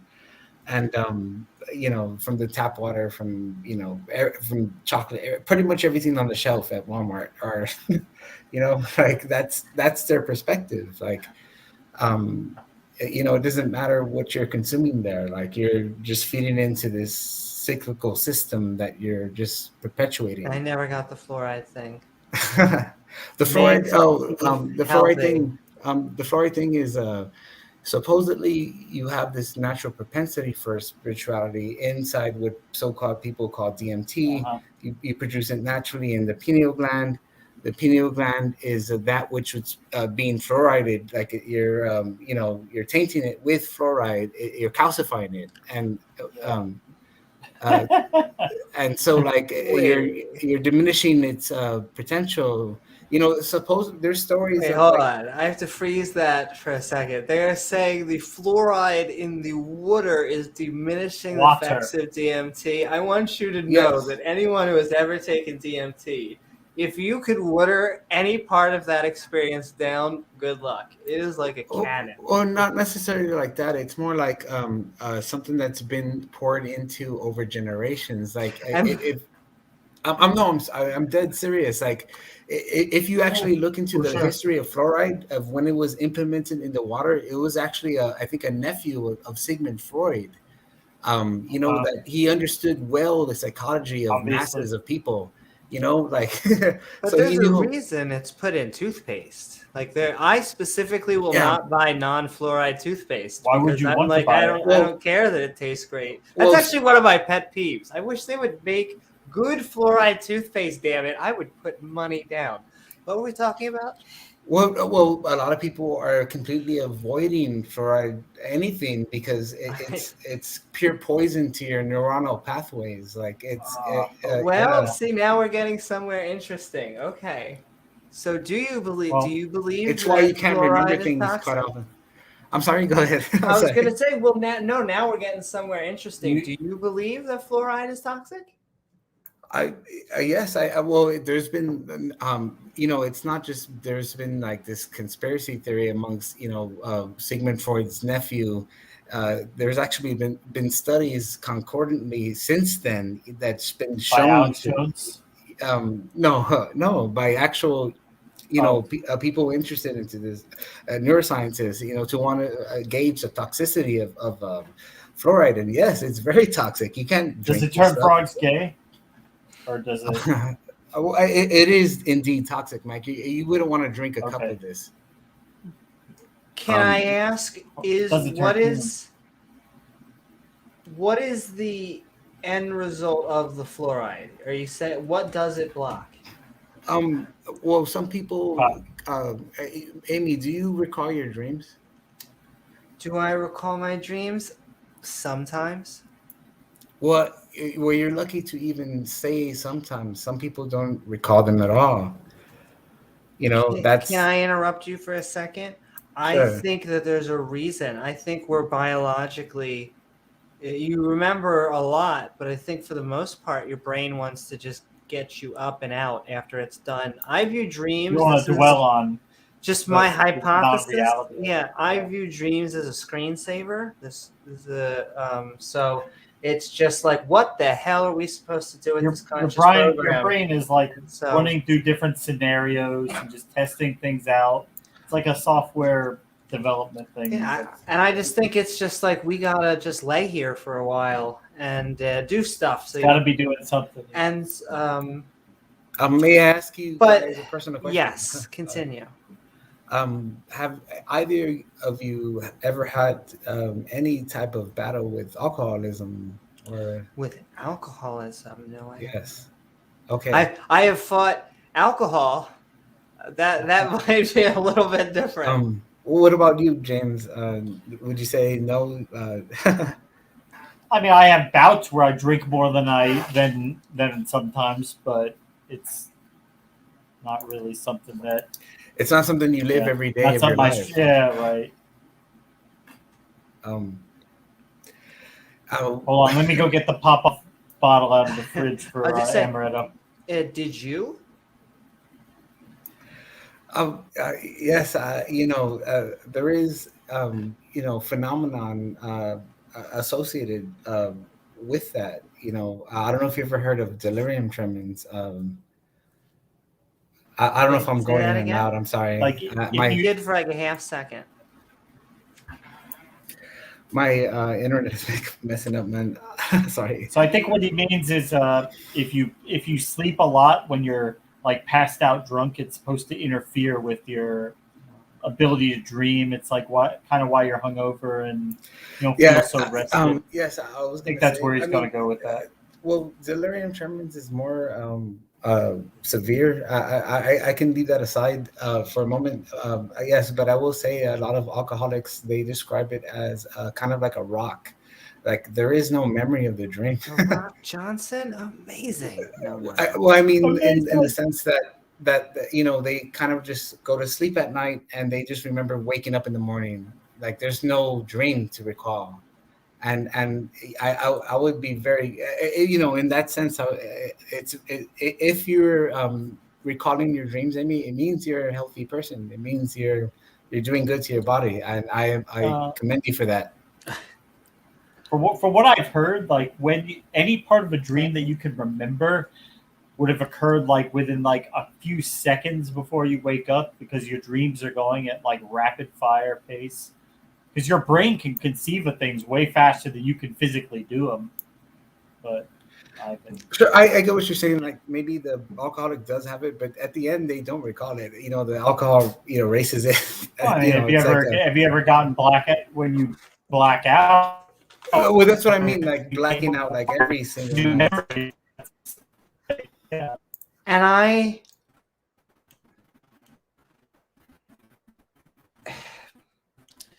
let me just ask though, are you an atheist or a theist? I mean, I thought. Oh, is it coffee? Yeah, I thought coffee. Yeah, you didn't know him. Yeah, I thought you would recognize me. You didn't hear the DMT reference? Come on now. Well, I was gonna say you sound exactly like I guess that there's a reason. Focus, Newman. Maybe I need alcohol. That's. But hi, coffee. Yeah, hey, what's up? I mean, so you're a pantheist, right? You're a pantheist.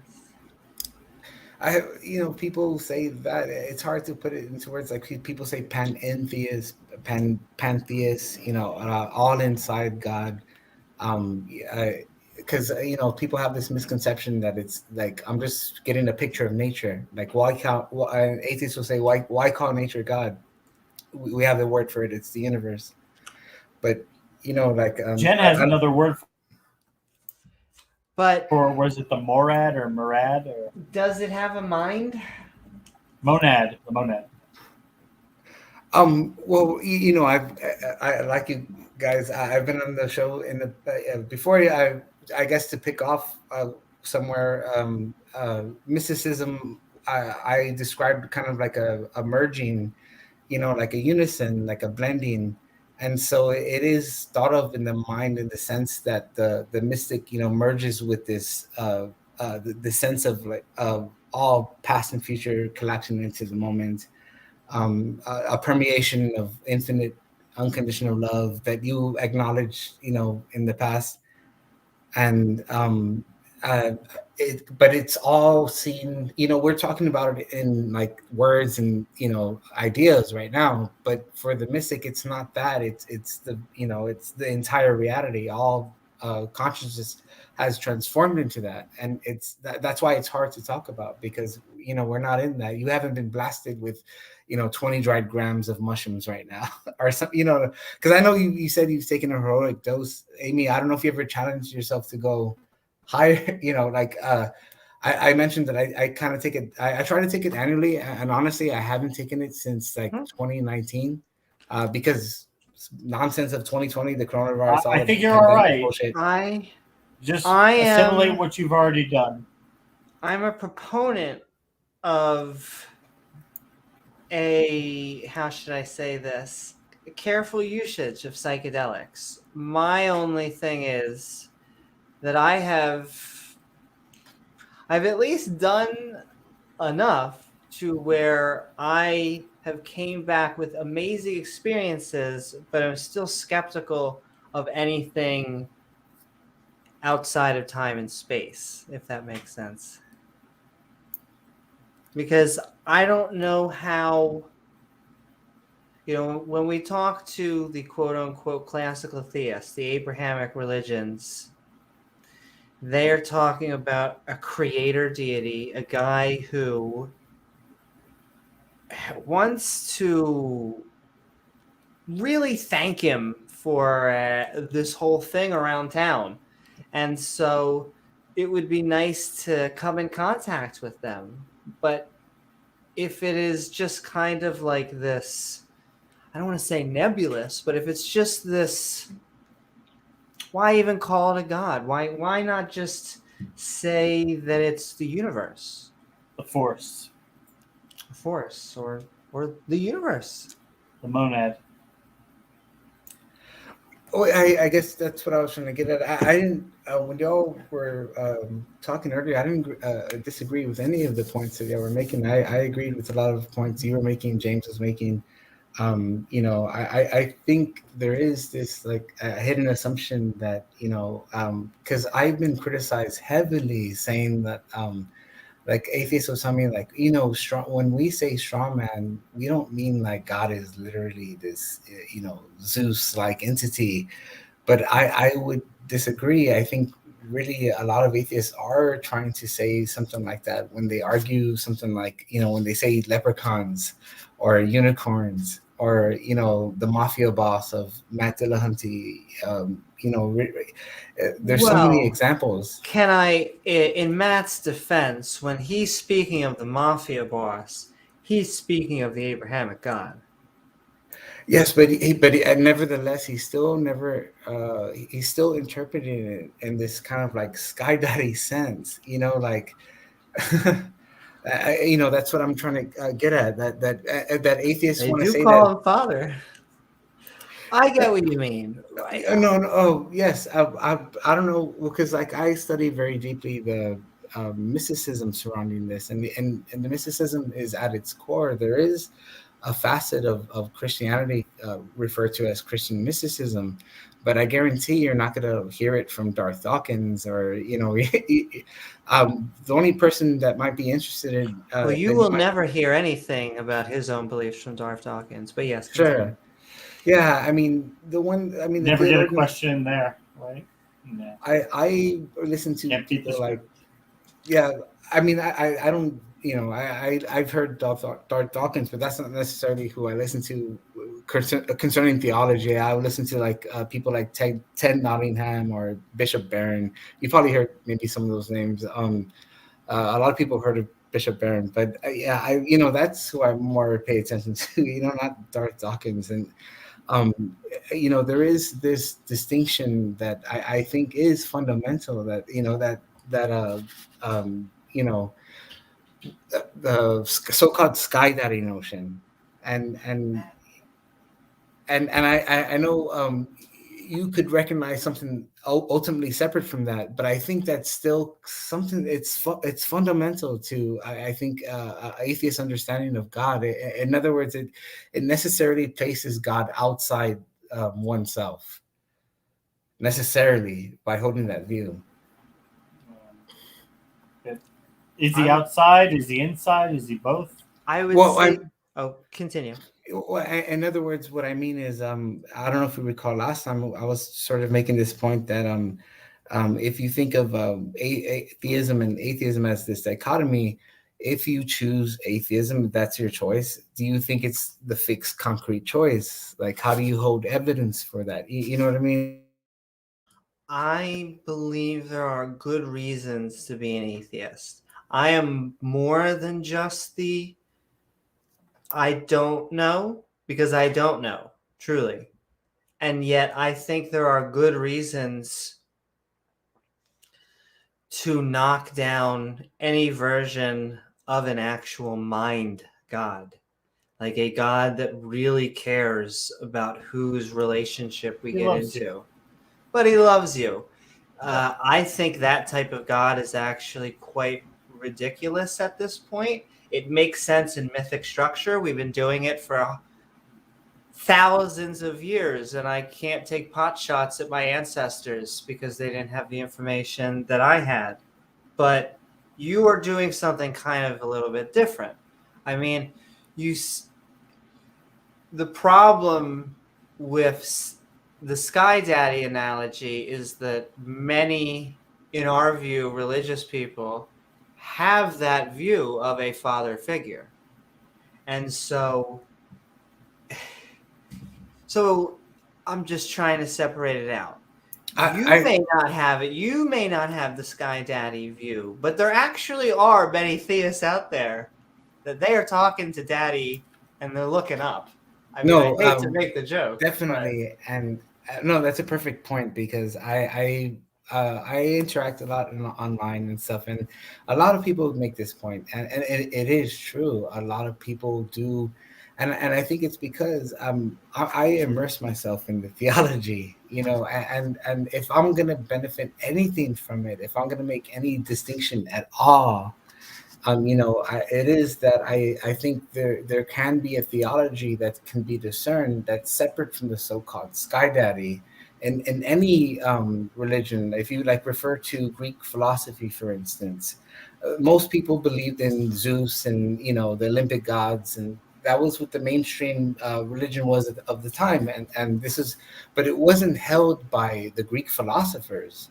You know, they criticized all that. You know, they're like, well, this is what simple people believe about God. You know, this. oh. Testing. Still here, James? I am I'm here. sorry. Oh, I'm sorry. that's- I don't know. and and Did I I cut out for a second? I think I cut out. and we will go for a little bit longer, Kathy, because we've been having a good conversation.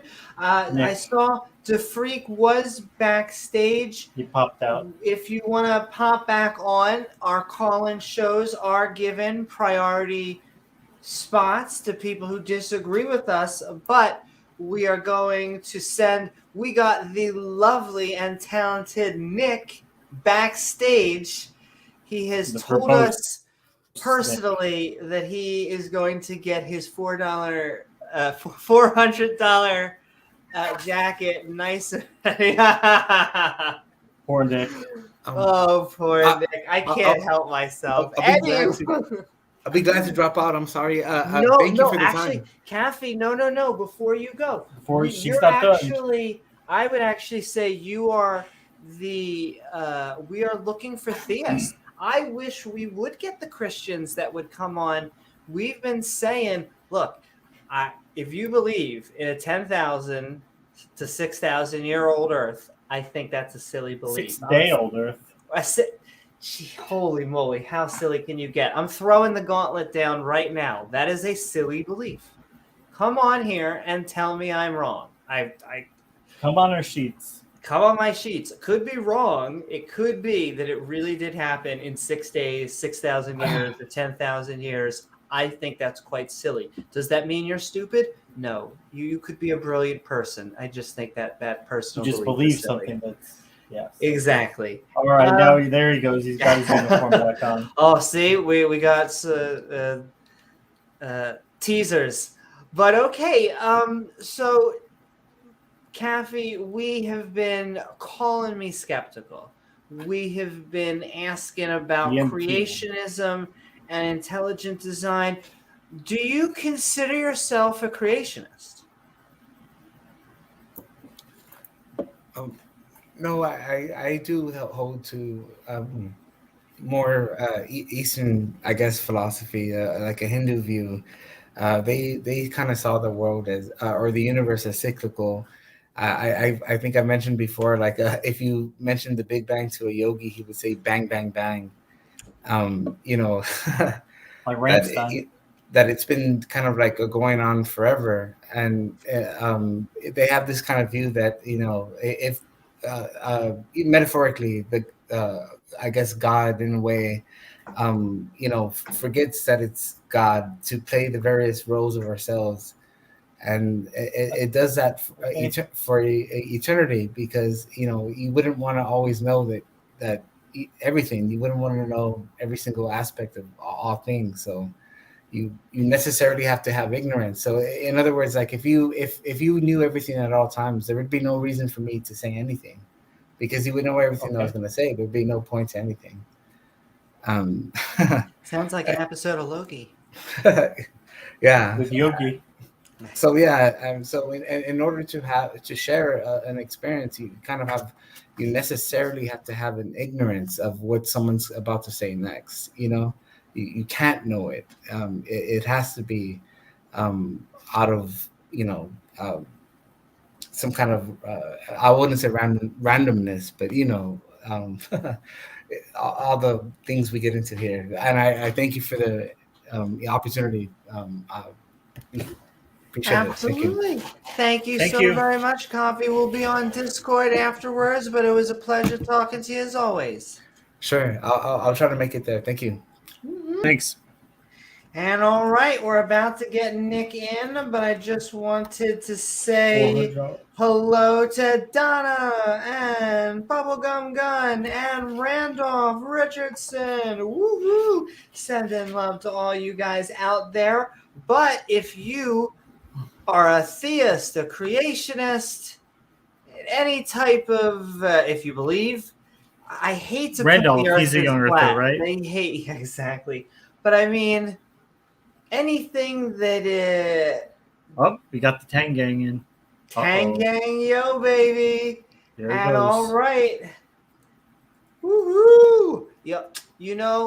Just in time for a fancy dancy In the nick of time. $400 suit in the nick of time. Nick, we are talk skeptic to me. Call me skeptical. Sister show. We are blessed. Close enough. That's right. Close enough. Woohoo! Welcome back, Nick. Nick, how Thank are you. doing? Oh, thank you. So I'm doing good, thanks. Listen. Maybe I have the $400 suits, but on the flip side, at least I remember the name of my own show. That is true. Okay, whatever. Oh, how is Focus, everyone? Newman. But I'm doing fantastic. Yeah, And we're making it. We Living are the dream. I know, we're living the YouTube dream. baby. We're talking creationism and intelligent design. We kind of like push them together, even though they've been trying to be like, oh, forget that old one. It's the shiny new one.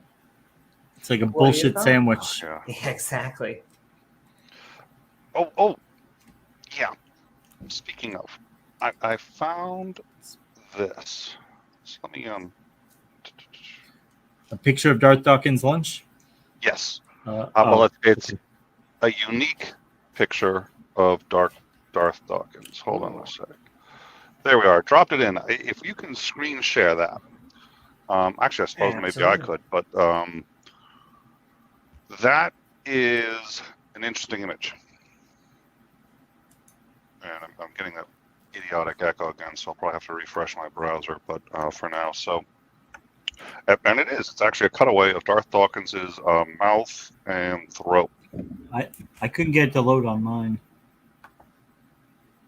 Oh, never mind. You know what? I can. I got it. Yep.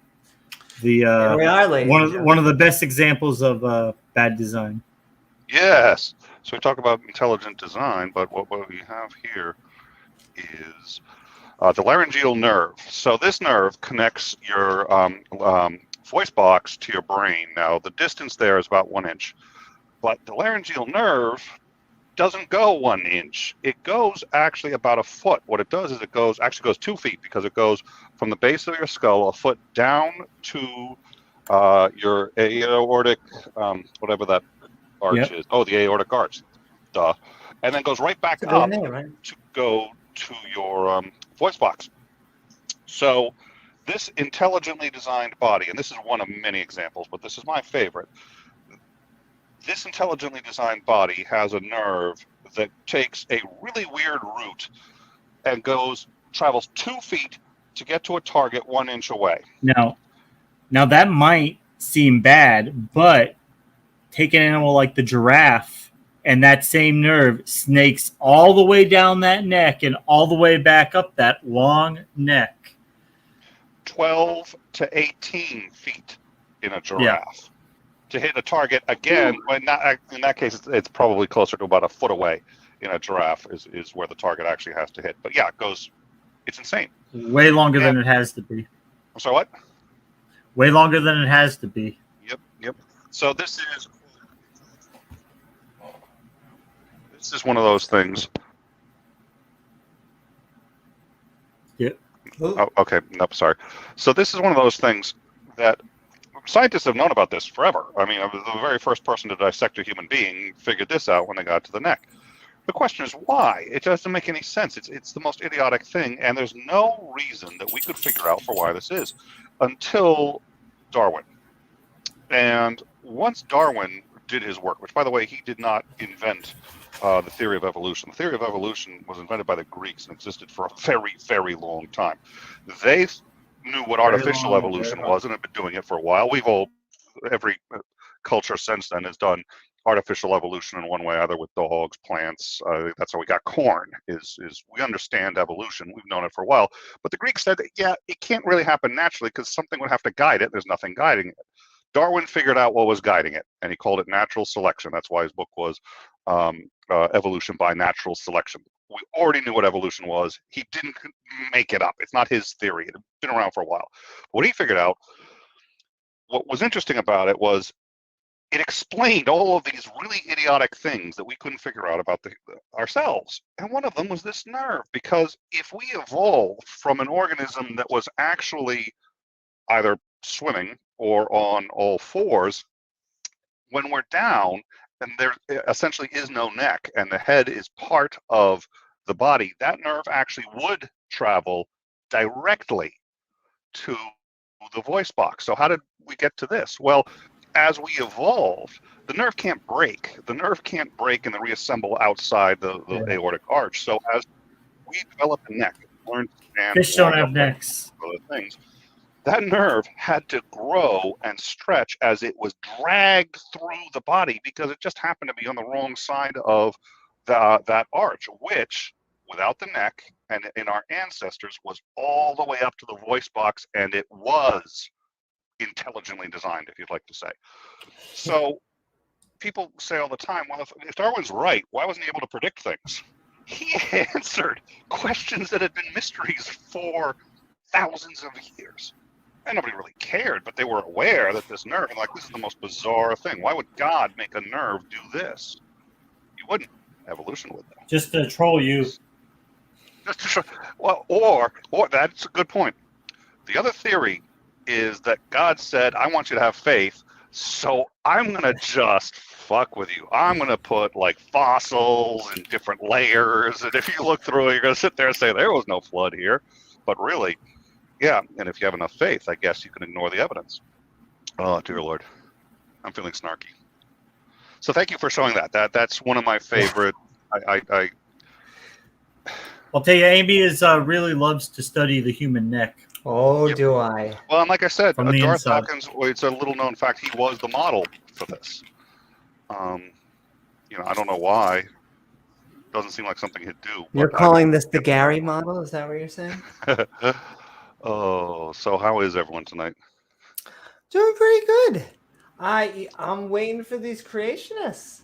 Which makes perfect sense. You really should. They have to have priority because you guys know what I'm going to say roughly. I'm going to be like, okay, look, I see no evidence for God, and by the way, let's bring up Hume's problem of induction because I can't go 2 minutes without bringing that one up. And you guys know. Tell I mean, you? it's not. But yeah. Let me pat Boils down to a all of brute you fact. on the back. Let me pat you and the non-believer community on the back. The non-believers just get cozy. They just sit up there and they drink coffee. I'm not hating theists. I'm just saying our experience in the past 2 episodes. If we are not like theist, here you go, boom. They're like, listen, I could be preaching elsewhere, and they're gone. And I get it, and I would do the same thing. I've been on a few shows. I don't do a lot. I'm thinking of trying to do more, but I've been on a few shows that are run by theists, and sort of like, you know, I don't have to be here if you're not going to make it seem like you want to have me around, you know. Listening So, to them preach a sermon about Well, I mean, I feel bad. We're harping so much on Gary, but he deserves it. people, you're not going in there to have a conversation. oh, he does not have conversations. No. If you're not in there to be a good faith interlocutor, then I don't know what to tell you. So how do you You pronounce? can't beat the script. I feel bad because I do know who he is, and he's always been supportive of me, and he's found me on different channels. So when I bounce around, he spots me, and he always says hi. And I do remember, I don't remember the details of it, but I was on a show. I was a co-host for Ask a Philosopher for a while, like a year, and I remember him coming in for that. So, but what? How do you pronounce his name? Cole. He was just here. Oh, Harry Kathy? P. Ness. Oh, Kathy. Okay. Sorry, what? Kathy? Kathy? I'll ask him how to pronounce it, but yeah, I think that's how it's spelled. I always get a little confused by the arguments he makes, and I do. It's a little unfair because I'm doing not a straw man interview. Wow, an empty chair rebuttal, because I'm sitting there going, well, he's not here, so now I can tell you why he's wrong. Oh, wait, no, what? He's in the back? Oh, there he is. Yeah, listen. Oh, shoot, damn. You know what? It's my bedtime. But that aside,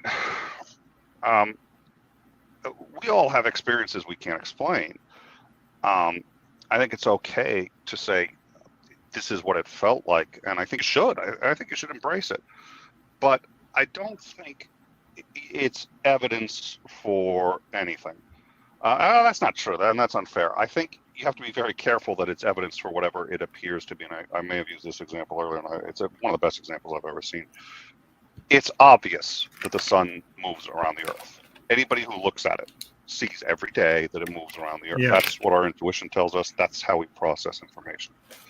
And just FYI, I have most of my headphones off because I've got an echo and I can't talk when I hear myself talking. So, James, I know you said I something. know that feel. Right?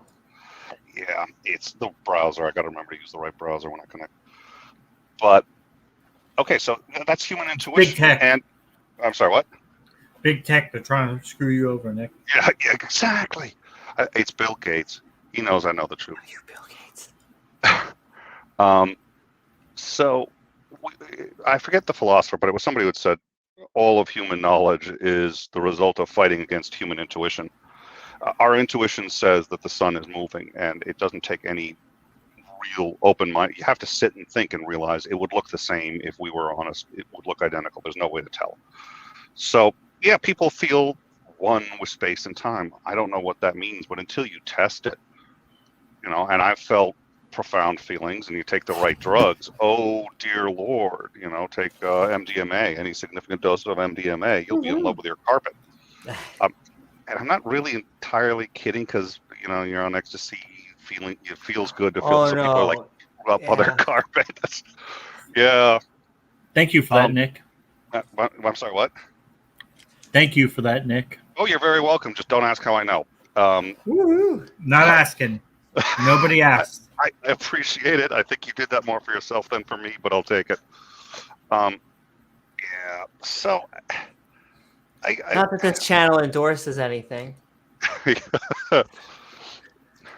So, speaking of, if you have a nice carpet that you want to get rid of, you know, I'll take it off your hands. I can't believe I should really bail on that whole. Weekend. It's not as funny as I think it is, and yeah, somebody's going to play that. So, you have to take all your sensations, everything you understand, everything that you absorb, and you can say it's real for me, but that's a very limited audience, and that doesn't mean it's not objectively real, but very little that we absorb is actually objectively real. Very little. The other one that I get into often is, of course, our eyes do not process information very accurately. That's why it's so easy to trick it. So I love those. You can't do it on the computer because everyone thinks it's a GIF and it's moving. But those, you print out one of those images and it's moving. It's on a piece of paper, but every time you look, it's just moving, and these circles are moving, and how and why? Well, it's because your eyes aren't actually as good as you think they are, and compared to a lot of other animals, they're not that good at all.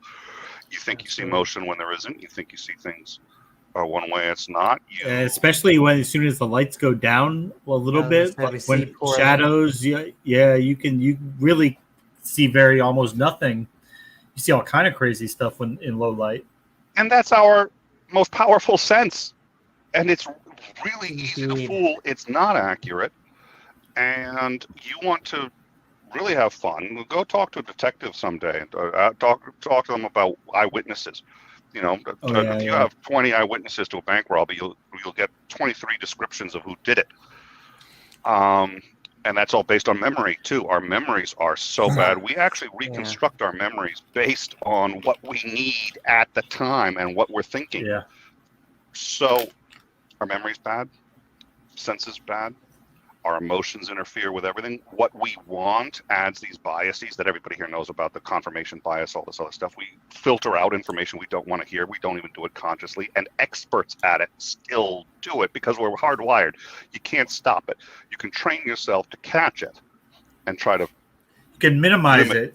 Sorry, what? But you can minimize it, but it's our intuition. Well, what we have to do is you use something like a scientific methodology that helps to weed out our own biases. Designed to minimize our bias. Yep. And so when he talks about these things and violating space and time, last time we were here, somebody had asked him a question about like, oh, what's going to happen in the future, this or that. I was like, well, that was really clever. That may have even been James, but somebody had asked something along those lines. That was also DeFreak, who is going to be on in a little bit. He said to take our time. I should go to bed at some point soon. I enjoy this, but why? Don't tell me I'll stay for like 3 hours, and my wife will be like, "So what was going on last night?" Don't be a potty pooper. No, I'll do my usual, which is listen. I was about to go to bed, and then Obama called, and he said, "Listen, Nick, we got this thing. Could you help me out?" And I said, sure." But you guys took turns using the Shroud of Turin for your deviant practices. Oh my! I like to think of it as a cape. If I had the Shroud of Turin, that's why the imprint is on there. Amy, you cannot put glory holes in the Shroud of Turin. Come now, Amy. That's also true. They thought it was on the front, but it's actually an imprint from just me having a cape. But yes. I love the live chat, Doorknob. Nick's problem of bringing up Hume's problem. Sending love to Doorknob Head. I'm looking for that. Nick can construct some fabulous word salads now. Yes, I can. I listen. Don't kid yourself. I've been able to do it since day one. I mean, I would almost say John Maddox-esque in word salad ability. But now you're just getting nasty. Yeah. What was that for? What did I do to you? Jeez. You. And so, Nick, you used to be a theist, right? We all... Yes, most 20 years ago. And were you any form of creationist? I was. So how did you? The best way to put it is a Christian deist. Interesting. Okay. So I loosely believed in the Bible. I Amaretto light. Yeah, well, not quite that deist. So Christian deist is usually referred to someone who loosely does believe in Jesus and believes that Jesus was real. They don't necessarily believe in the word-for-word Bible. In my case, and I didn't realize this until years later, I really avoided the Bible because I knew probably the more I looked at it, the more I'd have to challenge my own. I really wasn't conscious you were of happy that. In your nice little half-Christian world, yeah. But I had very little doubt that there really was a Jesus and he really was the Son of God. But that was about as far as I went. So, yes, it's Christian, and I prayed, and I felt that God was talking to me, and I even felt that God was working through me. But if you said, well, Jesus said this in the Bible, I'd be like, yeah, I don't care. I don't take it seriously. And that's a lot of Christians. So it's a Christian deist. You're a Christian, but you don't necessarily go to church. You don't necessarily believe in the ceremony. You kind of make up your own rules. Listen, every Christian's doing that. Don't. Well, right. You make a nice cafeteria. Yeah, exactly. Well, and that's one of the things I like to point out too, which is everybody picks their own God. Everybody. And I said, well, no. You If you're can't find Christian, two Christians who agree on almost anything. Yeah. And if you don't like the Christian God you're worshiping because you say, well, the Catholic God, I don't think would be doing this, you'd go switch and become a Protestant or this or that, or find a denomination block that away. fits what you think makes sense. Exactly. I needed an even bigger scam, and then you call the Mormon missionaries, and they come over and with the Free Book of Mormon. Like this is even more bullshit, like double the bullshit, because they've got another book, right, Amy? I forget which. He loves it. The closest thing. The closest thing that ever got me thinking maybe there was a God, I was about to have a debate, and I forget which one. It was one of the last ones I did. I haven't done them in a while, but I was about to do a debate. Maybe been the Hernandez debate. I don't know. And I needed to warm up, but my wife wasn't here, so I can't argue with her. The kids weren't here. It was just me. And I was sitting there going, I need to warm up, and I need to get into it with somebody. I was like, I'm screwed. Because I can't. Wilson? The doorbell rings, and I was like, "Oh fuck, it's gonna be Amazon." I open it up, and I swear to God, Jehovah's Witnesses. I was like, "Yes, really? We're gonna talk." I had them basically. They were polite, but they were running. They were like, "We're staying away from this guy's house." I was like, "Thank you. You have no idea." Well, we would love to stay and chat with you. We've got a porn delivery at our house. We've got to catch it. You know. But one of them was like an acolyte, so she was learning from the other, and the other was in way over her head. And then she's just like, I think we need to. I was just like, why? Do you have any more material? Well, they're looking for ease. Amy, do you have any more material? Not suckers, but they're looking for people. Suckers. You have any more material, Amy? Any more material? All material on time, baby. Yeah, they are looking for people who are just willing to receive whatever they have to give. The meat offering. I'm probably going to go in about 5 or 10 minutes, but unless you. Okay. Well, no, that's actually a fantastic. The freaking two, and we can both be okay. Whatever you want to do, it's up to you. So, let's put a bow on for this conversation. We have been calling me skeptical. Put a bow on that suit. We've been talking creationism and intelligent design. This is lucky. Makes it. His recurrent laryngeal nerve is has a slight delay tonight. Oh, does it? It's getting stuck right here. My whole computer. Right here. Oh, everyone's so clever suddenly on this show. Thank you guys. Everyone's a comedian. Oh. You can massage Amy's laryngeal nerve. Oh my! Okay, see, normally that's extra. I've had some interesting offers in my life, but that's a first. Woohoo! It's getting hot and steamy tonight. But all yes, right, so Nick, no, I'm cool with. Yeah, and let's move all the rest of this to OnlyFans, and we'll finish the show there. OnlyFans. And others. I was gonna say OnlyFans. That's how you get the really good gooey stuff. Are we still talking about the same thing? Anyway, Nick, what are your thoughts? People have just been coming up and saying, look, it's 6,000, it's 10,000 years old. It's not religion. It's science. What do you tell them? I'm sorry. What do I tell people who say what? You got to understand, Nick. It's not that it's this creationism. That was religion, okay? We're talking about intelligent design. It has the word intelligent in it. How can it be? How can it go wrong? I would ask them what the claim is. Is the claim that it was intelligent design, but it was actually over time, and somehow God is working through evolution, or no, Nick. Else? It mean it have to be created by God. Oh, that's the only way it can happen. That's fine. I want to have a role play with Nick. Okay. Well. Oh, I was going to go somewhere with that, but I think I'll skip that one. I'll get myself in trouble. Oh, good idea, Nick. We can have role play in Discord. Getting hotter. I rarely Amy, have good where's your ideas paddle? I get them. They're lifesavers. So, okay. If you want to believe in Bad God, boy, that's perfectly fine. Andy. And if you want to believe he's been controlling everything, that's perfectly fine. Occam's razor is applicable to a great many things and has been shown to be the best way to get information, especially when you have two theories.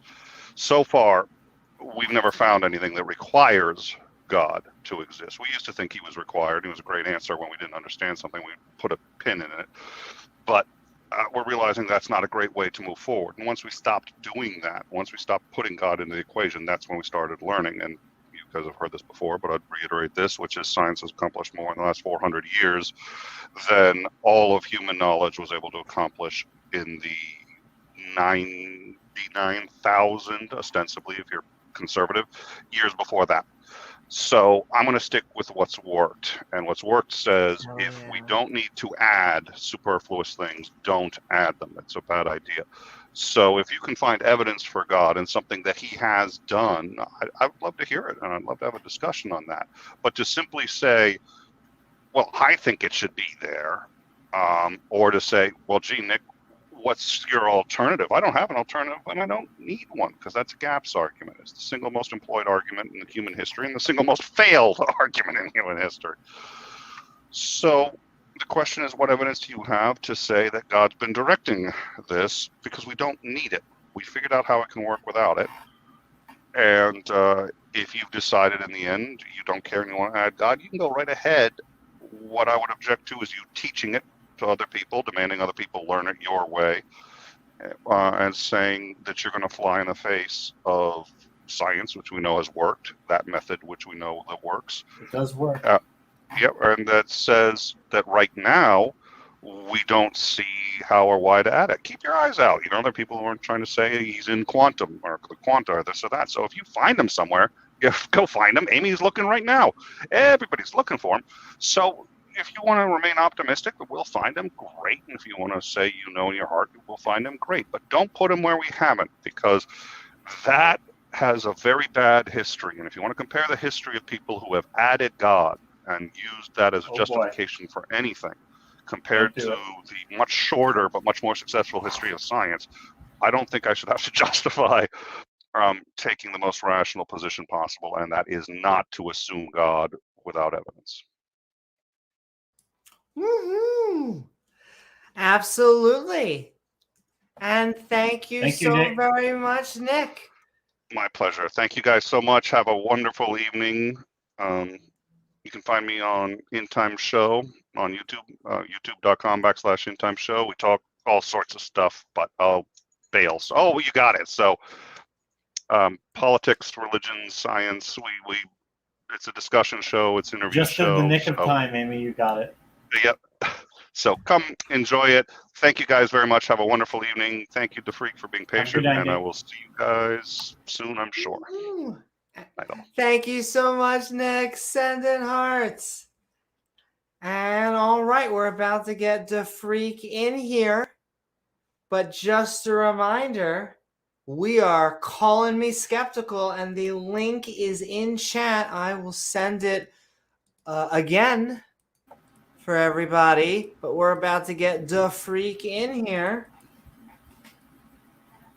Get your freak on.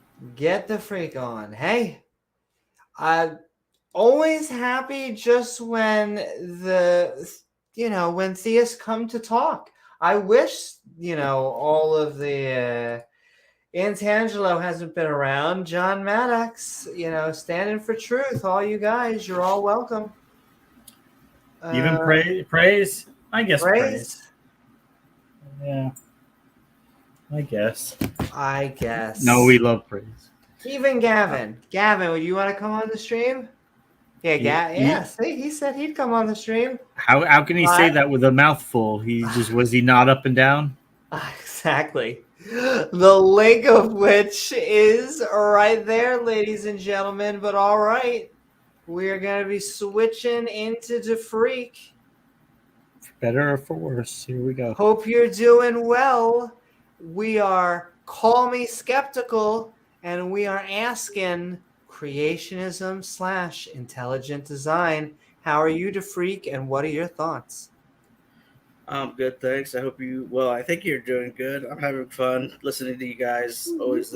Oh, you've been real active in chat. I Very spirited. Well, I just do what I just try and give another perspective out there from my witness. That's all I really try to do. But I actually got like a little list going of stuff that I'm going to try and stay on subject and address what's going on and occupy the show a little bit. But I don't think that Christians have to necessarily lock themselves into an old earth versus new earth dichotomy or box, because even Scripture says a day is like 1,000 years to the Lord, and in terms of perceiving eternal time, it really is like that. Like you could spend a minute there, and it's like, I'm sorry, you can spend a minute there when you come back, and it's like you were there for a whole day, and it was just a minute. It's sort of like the way you lose perception of time when you're on like LSD or DM. Well, I haven't taken DMT, but I try it, like with LSD or something like that, and shrooms or whatever. You kind of lose, kind of your perception of time, not in a gross way or anything that is like totally like passing out or something. You just, things happen either faster or slower according to what you're doing, if that makes any sense.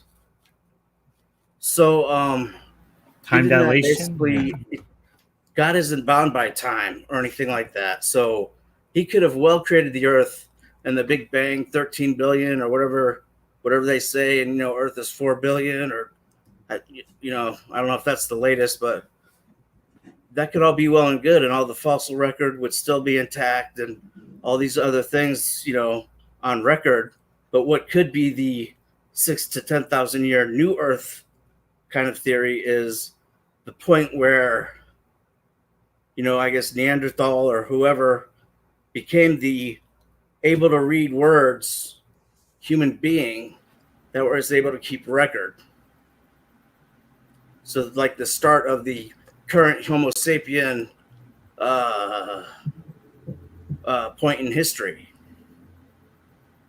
And that's kind of because I didn't witness any of the creation or the flood, that's the best that I can come up with, because I don't know.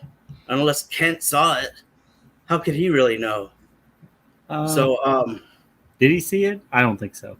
Probably not, So it's really kind of futile to try and defend all these stories and the flood mythology and a lot of the stuff that is really minutia, because really all it's doing is keeping anyone away from them and Jesus Christ. And that's the whole point of the stories, and the whole point of everything is literally to direct you to the person of Christ. What do you think about that? She's overwhelmed. Speechless. Well, at first point, I like that you're at least challenging that they don't need stuff like the flood. I mean, I wish they would give that stuff up. I don't know why they fight over a worldwide flood, because there's no evidence for it. They try to argue over things like an old Earth and a new Earth. And yet we know it's an old Earth. We know, generally speaking, how long our solar system has been around. And the creationists also never give us any other model. Like, I don't know any young, speaking of like flat Earth, I don't know of like a young Earth model. Like, except for look in the Bible. I think you're right. I mean, everything else in terms of what we know in science and geology, and heck, even, some archaeology is, well past the 6,000 years that a lot of the Christians seem to, I guess, try to lock themselves into. But to me, that doesn't make any sense.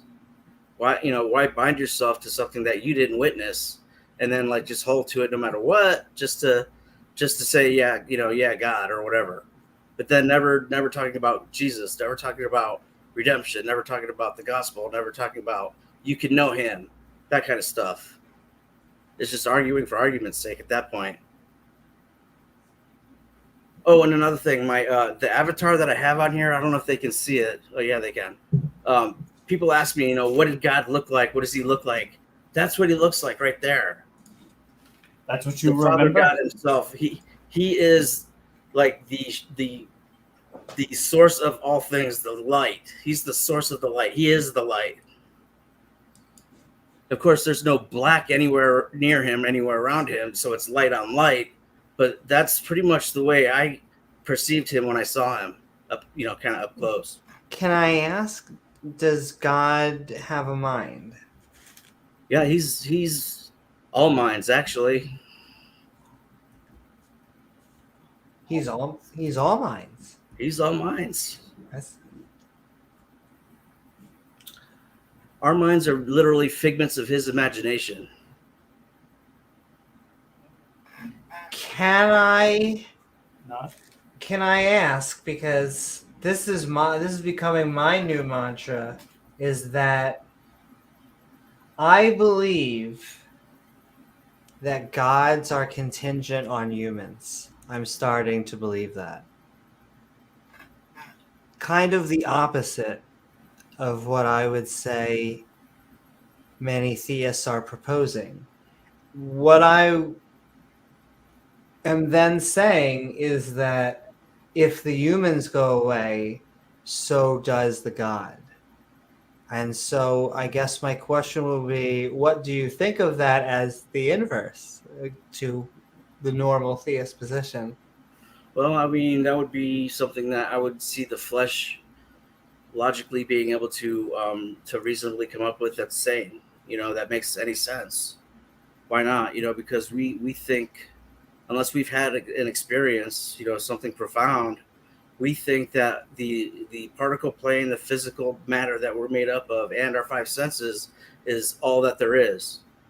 Even though we know, like when we look at the whole spectrum of light, infrared and the X gamma and all the different spectrums, we know that there's more than that we could actually process and see through the quote unquote naked eye. But it's like that also with Infinite colors we can't see. right. What they even look like, we don't know.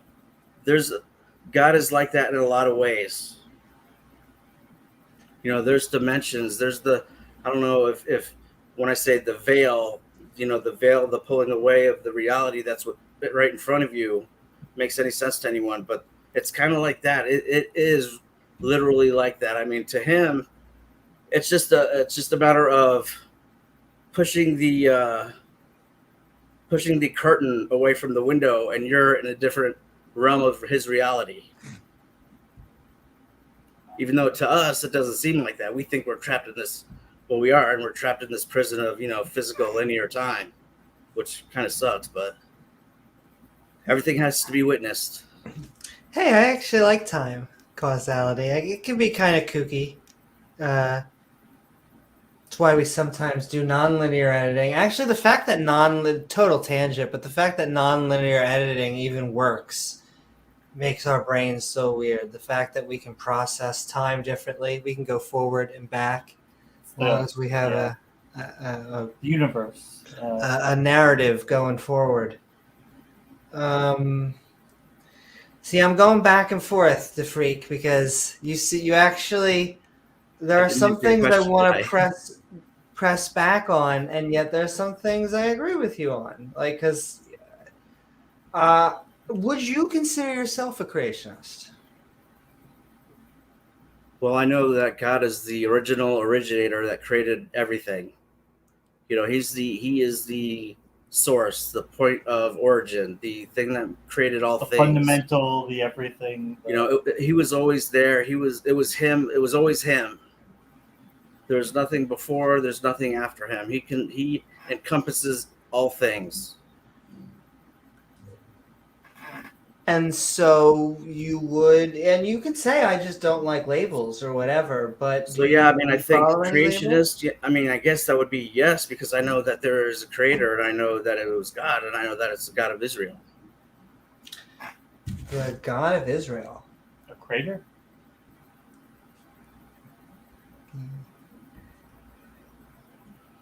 So intelligent design, you want to, if you want to call him that, if you want to call him the creator, yeah, he's a mind. Well, that's He- another good question. What do you prefer? Do you think there's any distinction in your eyes between creationism and intelligent design? to me, no. For others, I'm sure there is. But for Well, me, in the it's one and the atheists, same. I mean, that's I would say that's actually the atheist answer as well. I feel James and I have the same view on this. Is Two that sides of the same coin. yeah, it's a PR shtick. They had creationism, but that didn't work. So, like James says, they flipped over to Spruce the it other up. side and just put on nicer paint. And I see now, what you're saying, Perfume on a pig. I'll Rose say before why. swine. In my opinion, just from once again the PR standpoint, creationism sounds religious, and intelligent design just has that air to it. It also breaks my political correct rule, which is political correctness hides in 2-word phrases. Nice. Any other That's good. examples? Yeah, Would it's you? a good Oh, I could marketing use scheme for the 2-word. I almost have. Girl dick.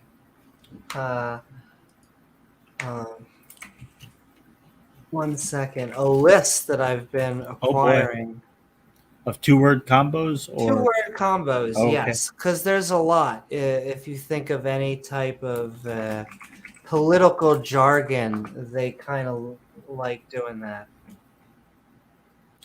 Yeah, I definitely agree with that, especially because Biden is so simpleton. Like they have to steal Trump's even simpleton. I'm trying not to. We support all and no politics here. All right. Uh, But All for yeah, one. I agree with James. It's probably All just a for one, marketing all for scheme in none. terms of labeling. They were probably getting hosed on the creationist, versus evolution in high schools, probably or something. So The they, courts were saying you can't teach it because it's not science, it's religion, and they had to try to modify it to make it acceptable. right, which that's fine because I think evolution and science should be taught completely Hey. and everything. I also think that there should be a little bit more about Jesus and than just 10 minutes in history class, which is pretty much all I remember. Well, 10 minutes too much. And maybe that's too young of an age until maybe even like 12th grade or something. But I mean, teach science, teach evolution, teach all the theories. I have no problem with any of that. I don't see why anyone is threatened by that because that's the extent of the human acquired physical knowledge that we have progressed with, right? So it's like it would be foolish to just basically I don't know, throw a blinder Throw all over modern science wander out around and in the desert. pick up a Bronze Age book and say that's going to be our new science book. Right. Well, can I ask the freak? Does God talk to you? Yeah, he will talk to me. Remember last time he said he hasn't in a while, but But he hasn't in a while. he thinks God was mad at him for something. Is God still mad at you, the freak? Are you guys I still don't think not he's talking mad at me. I just haven't been putting been putting in the effort into the to relationship? really be close to him lately. Okay. So you guys are a little standoffish right now. No, I mean I think we're good. It's just that Okay. as much as he comes as close as you're willing to draw him in. Oh, sorry. You broke Amy. Just because it sounds. My joke is if he wants a personal relationship with me, take me out for dinner. But he never. Maybe God wants to be. Was it audible when it did happen? Was it No, like, it was more. was it like signs or? It wasn't like audible. It was just like kind of in Revelation when John is taken away in the spirit and he saw visions of God and those things. I was taken up in the spirit, kind of like the 12-headed purple veil of people eater. reality.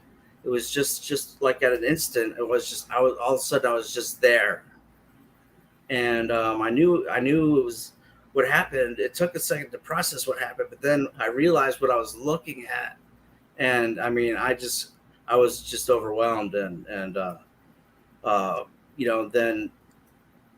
what happened. I saw a lot of things. That gentleman that you had on last week that was talking about the 144,000 and his vision. Wesley. Yeah, that was some interesting stuff.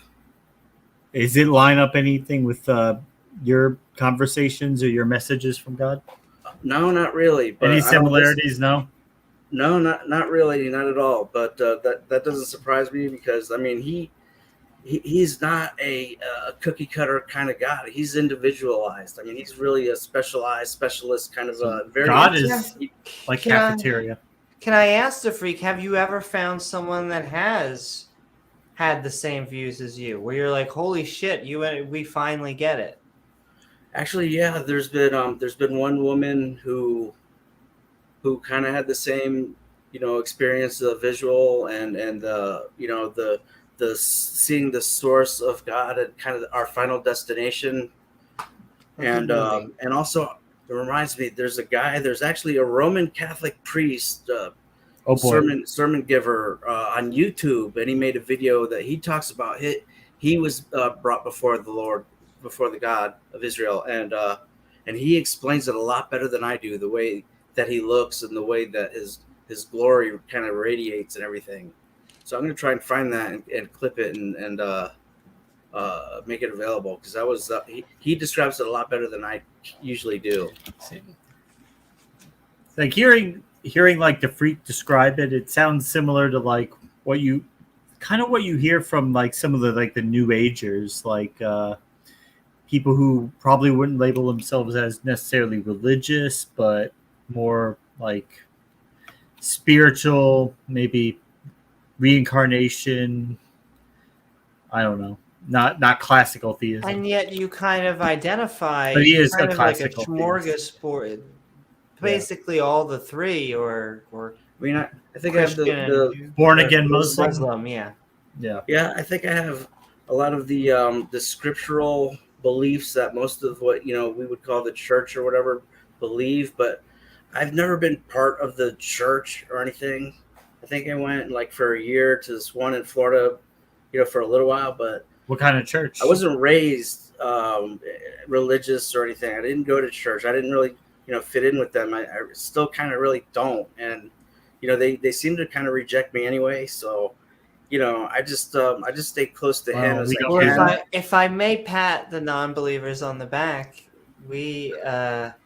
I see a lot of friction from the theist community.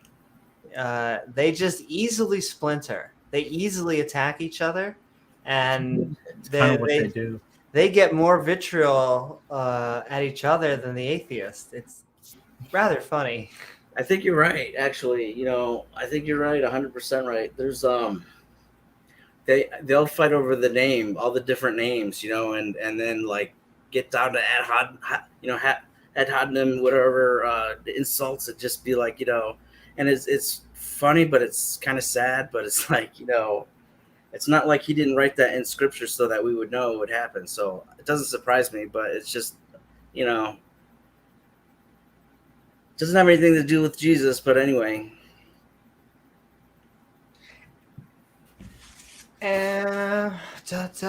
Well, we'll go for a little bit longer. It's actually been having a fun conversation. Let me look at my list here. But while you do that, I'm just going to send a shout out to the interwebs. We are calling me skeptical. We are looking We got Ian out there. Callers, sup Ian? And views that just generally disagree with ours. X-Music, Mark. Theme is creationism and intelligent design, but if you think the world's flat, if you think there are chemtrails, please call Angels us. Building Nukes. Angels building nukes. It's funny. We make fun of it, and yet there are such similarities that you find in all these religions when it comes to these stories. Just the destructions and apocalypses and all this stuff. It's like it sounds like fireworks, but we've been waiting. I actually know when the Earth is going to end. The Earth, I would gamble on it. The Earth will end in 4.5 billion years. When the We're sun, halfway. with the sun, When the sun red giants. We are halfway through that cycle right now. About 4.5. will there be right life now. here? Do you think by at that point, or will? I feel like I've seen like YouTube simulations and all of this that go back and forth whether life exists or can or not. I don't know if I could. Pontificate? I would bet no. I feel like at that think by point then that we'll is move the down? end, unless you have things like you would have to get our butts to Europa. That's the only way I think is we need to get out of the inner solar system. To You a don't think place by that where time we we'll have land. warp drives and Hey, 4 billion years will be well, other galaxies? we could. I think what it's going to be is once we get to Europa, I think we will use Europa as our jumping point to another solar system. I think it's going to be very incremental every step of the way. But we're just jumping into sci-fi now. All right, Freak. Did you say you had actually another point or two? First, one thing, like, I don't know why the big boy theists don't come on your show, because this seems to be the only place I could actually He say doesn't anything. bite. Unless This is the you're only into that. place I could actually come to and not be like totally like, just jammed out somehow. So I should thank you for that, So I don't see why they wouldn't come on here and just, try and at least, Well, you actually get their point out. see, you So- do a little bit of trolling to Freak, but you actually do mean a lot of what you say. I think a lot of people have a hard time differentiating where the trolling stops and where it is what you really believe. But yeah, I understand. I'll give you an olive branch, to Freak. It sounds weird when you say born again Muslim, but it's really not different than it's really it's not not that sillier. crazy when you It's think about it. Really, what it is we're just so used to the quote unquote normal. This is the same thing I used to say. They used to give hate for frickin' Snake Boy or whatever. They make fun of a lot of creationists. Will sit here and we'll say it has to be a 6,000-year-old Earth, but then they'll turn to someone else and make fun of them for how silly they are. And so what it really Amy is wants we're the all snake. just trying to figure out what is right. We're all trying to be rational and reasonable. And Amy wants the snake. that's right, baby. I sure do. And I feel like Hide if the you snake. can't, I hate to keep on bringing up Gary, but I feel like if you cannot let other people talk and let other people get their ideas out, I feel like that actually may be that you're afraid. You may We be used to have a afraid. Christian named Gary who used to come on here. I don't think I know Gary. Darth Dawkins. No, not Oh, that Gary. that's his name, Gary? His name is Gary. Yes. Yeah. And We used to have a so Gary who debated. He used to come on I the don't, show. Darth.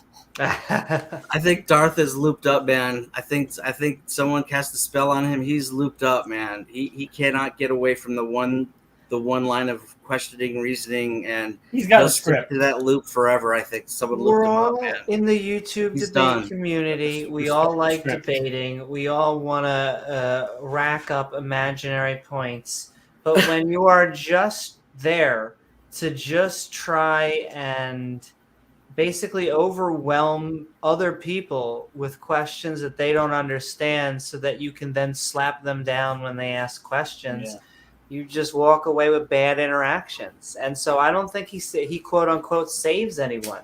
It's not just him. Yeah. I'd be very surprised if any of those type of presuppositionalists, anyone goes, you know what? You're right. I may be a brain of vat, therefore Jesus. I'd be impressed. Oh my god, he's just like a robot, basically. He's locked into a narrative, a script, a directive, a line of questioning that he's just incapable now. I think he's so looped in that he's just incapable of getting off of or having any kind of outside of that thought, creativeness or whatsoever, agreeing with or disagreeing with anyway. He just wants to stick to the same thing, and then you never get to the end of the questioning of the point of it, and it's just like everyone goes away unhappy, and probably he's happy. I don't know how he could be happy, but It's just I doubt he's really that it's happy. funny. It's funny to watch once in a while on YouTube at this point, and that's about it. Yeah. But saving people, how many times does he mention Jesus when during his Well, spiel? let me tell you, good sir, my favorite thing to do with a pre-sup is just talk about whatever religion they're trying to not talk about. Like, you will never hear him talk about Jesus. I saw something fantastic from T-Jump, where if you are a pre-supper, just pretend that you're God and it answers all the questions. Just say, they were like, no, God has revealed himself to you. And T-Jump went, you're right, I did, just now. See? Easy. We had one of those on a few weeks ago. I know. Well, yo, I want that guy back on so bad. Yeah. See, that's the thing. The people, the most annoying people, quote unquote, on YouTube, I want them on here. I want the loveliest people. I want all of the, because like the Jills, all those people that flee from women, which I find hilarious, and a little gay. I know that you are like probably saying it for a woman or a wife or because women are inferior or whatever the fuck the Bible says. But yeah, no, that's a little weird. You should stop doing that and just come on and debate us. Yeah. Come on and debate Amy. Come on. I hope Darth can AMA. break out of the loop, because otherwise he's pretty much just a clickbait, clown show at this point. He's not making. I mean, Well, people have called him an idiot just because he doesn't create his own channel. He just sits on. I love Discord. We are about to go onto Discord after we wrap up, but do a channel. People make money off of basically He trolling. might be banned. He might be banned Is from he having banned? I his think own so. channel. He What? might Tom be. Rabbit Do or anything whatever. to I was us? watching his. He's Probably he's why. he's just a novelty. I think he's just a novelty now. Maybe he's just Darth- gotten to Joe Biden status, and just Oh boy, red light to now freak. it's now Don't it's do it to borderline freak. elder abuse. Pull up. All craft, pull up. It's like Jill rolling about there every day. Like, it's borderline elder abuse at this point. But I don't know why they wouldn't debate. Amy, women kick or him in the anything. balls. No, If I they- don't know why they don't come That's on. kind of weird. I don't know John why they don't come Maddox, on. come on and tell Especially us like about jeans. Church of Endotropy or whatever. Entropy, yeah. And yeah, she's got a lot more creative ideas than a lot of the guys that I see over at the Germania. Well, you know what's funny? It's you guys that come on here. It's all like, I guess, the misfits, which I'm telling you, you have a home here. You can not going to be kicked for saying your views. In fact, I mean, that's what the atheists want. I say it's the dirty little secret, Yeah. but It's like a drug for us. we love all of our brothers and sisters, but we really like it when people disagree with us. It's our uppers. Yeah. Woohoo! What's up, Jen? What's up, everyone out Up. there? You knew she And- was out there to freak. No, Down there. actually, I don't see the chat when I'm in here. God, 'cause And God told you she was in chat, so there you go. Not and this so time. I will say I'm gonna let DeFreak have his little closing statement, but if nobody comes on, we're gonna start to wrap it up and head to Discord. So Wrap it once up. again, ladies and gentlemen, we are Call Me Skeptical. We are looking for good evidence, please, of creationism or intelligent design. Help these silly skeptics wrap their head around the concept. But DeFreak, with that, it's been lovely having you on. Yeah, thank you, and man. with creationism and intelligent design on the mind, what are your final thoughts? Well, I think that there is a creator God, of course. Just because how can I deny him at this point? But to argue about it so insensibly without really taking someone to the end point of that game, which is finding Jesus Christ and knowing God through him, which is possible, then you're just swimming in the minutia yourself. In the And, minutia pit.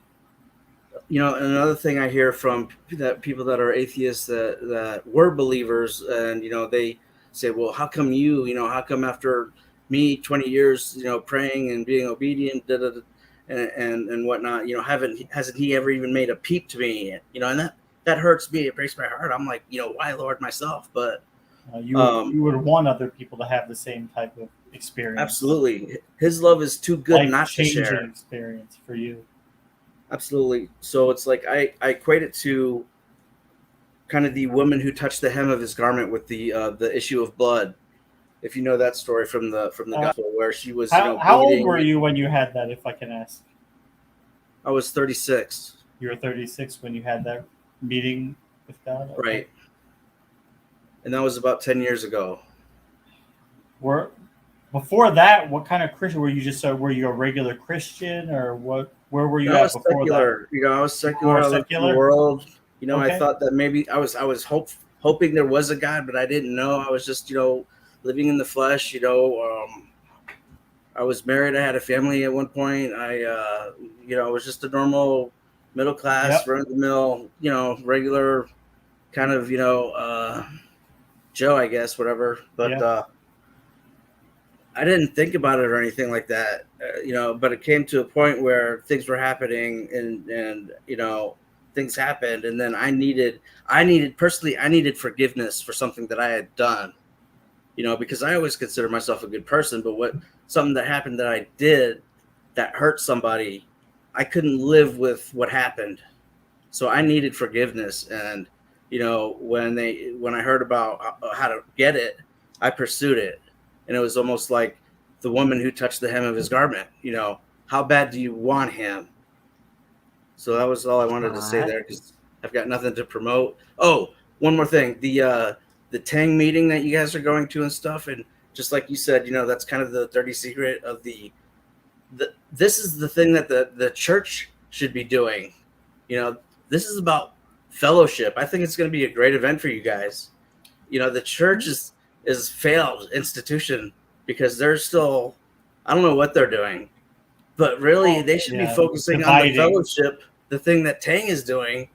And maybe there wouldn't be a whole, crop of atheists on YouTube. I don't know.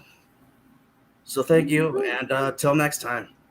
Till next time, you freak. Thank you so very much for being on.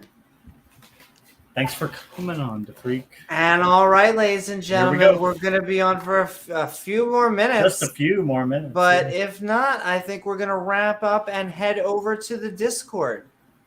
But it's been fun. What do you think, Mo? I've been waiting. Gizmo's down. We have been talking to really theists, but they seem to have a little bit of reservation about these young Earth creationists.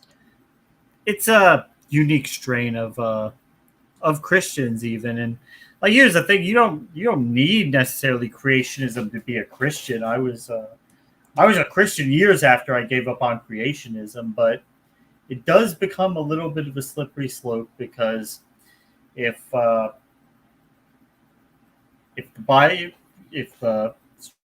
story about Adam and Eve is not true, if the creation's not true, well, wait a minute. Then Moses isn't true. He didn't exist. It becomes very hard to draw that line of where it departs myth and becomes reality. So that's why I like what a lot of them look at as a slippery slope. We just have to say it's all real, it's all true, it's all valid, real, literal. Because once you go down that path, you have to start trying to do mental gymnastics for logistics. Because my common joke is, please just explain to me how you create a star in 6,000 years. That's all I want to know, really. Oh, Amy, I can explain that. After the Shroud of Turin, God just go poof, star, poof, star, poof. Like that. Yeah. Easy. It's easy, Amy. I have paper I write on my own website. I cite my sources. Oh, well, that stuff is funny. Well, they often, it's not just on Tangelo. Dr. Gary Milne. They quote their own sources, where we tend to just quote science. Dr. Maddox. Yeah. Jonathan. And it is funny watching them lecture, the professors and PhD doctors. And you got to hand it to Standing for Truth. He's got like a cadre of like 3 or 4 PhDs that he keeps bringing on time after time after time after time. He's got a group of them. I mean, he does his best to make it look like evolution's crumbling, but yeah. Yeah. Yes, evolution is crumbling. How could we ever tell that it was real? Anyway, everyone should probably wear their mask. Oh. We have Professor Bob here, who's a professor of crayon eating from the University of Jesus. Jesus.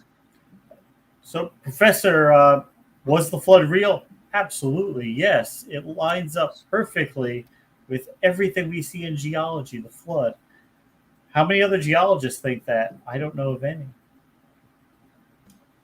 I don't know of any biologist that believes in genetic entropy. And yet, right. Well, not because then they'll say, look at this one doctor or this one. I don't virtually know nobody. Yes, virtually no doctor, almost no one in the field, and no consensus, and definitely no. They would think, wow, I don't think evolution could ever come up with a way to filter out these mutations. Oh, well, it must be the war god of the ancient Hebrews who created all this. It's got to be the god of war. There's no other solution. How else can you create the Grand Canyon? I mean, Ken Hovind, some videos he'll tell you it took an hour, then he'll tell you it took maybe a week, maybe whatever. Yeah. But it's just, it makes you say ridiculous things. Like, this is someone who turns the car on after they put their GPS phone, and then really, it's just like things with like the Tower of Babel. You're going to tell me that a guy came down and smacked it? Whatever. God said, what can I do to make this tower stop? I'll invent new languages. That's right. We'll just make all these multiple languages. That'll show how much I truly love them. Oops. Actually, Oops. Gizmo. Poor Gizmo. All right, ladies and gentlemen, I'm gonna think we're gonna be wrapping it up and heading over to Discord if you want to still have some fun. Wrap it up. Safe. Use protection. Wrap it up safe, baby. Trying to think if there's anything else I would like to say intelligent on design, creationism. Intelligent design. Wish the battle seems has slightly slowed down. Haven't heard anything recently on trying to really attack evolution. Standing for Truth, he keeps putting videos about it. Well, the debaters, I just mean like the courts and systems like that. At one point, they were really trying to fight to get it in books and all of this, but that has really seemed to slow down.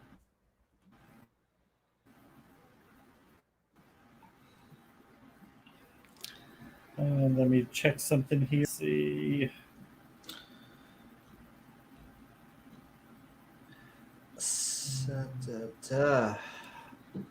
Oh yeah, and we haven't even been because it was 1925. We're not even 100 years away from the Scopes trial. Are you familiar with the Scopes trial?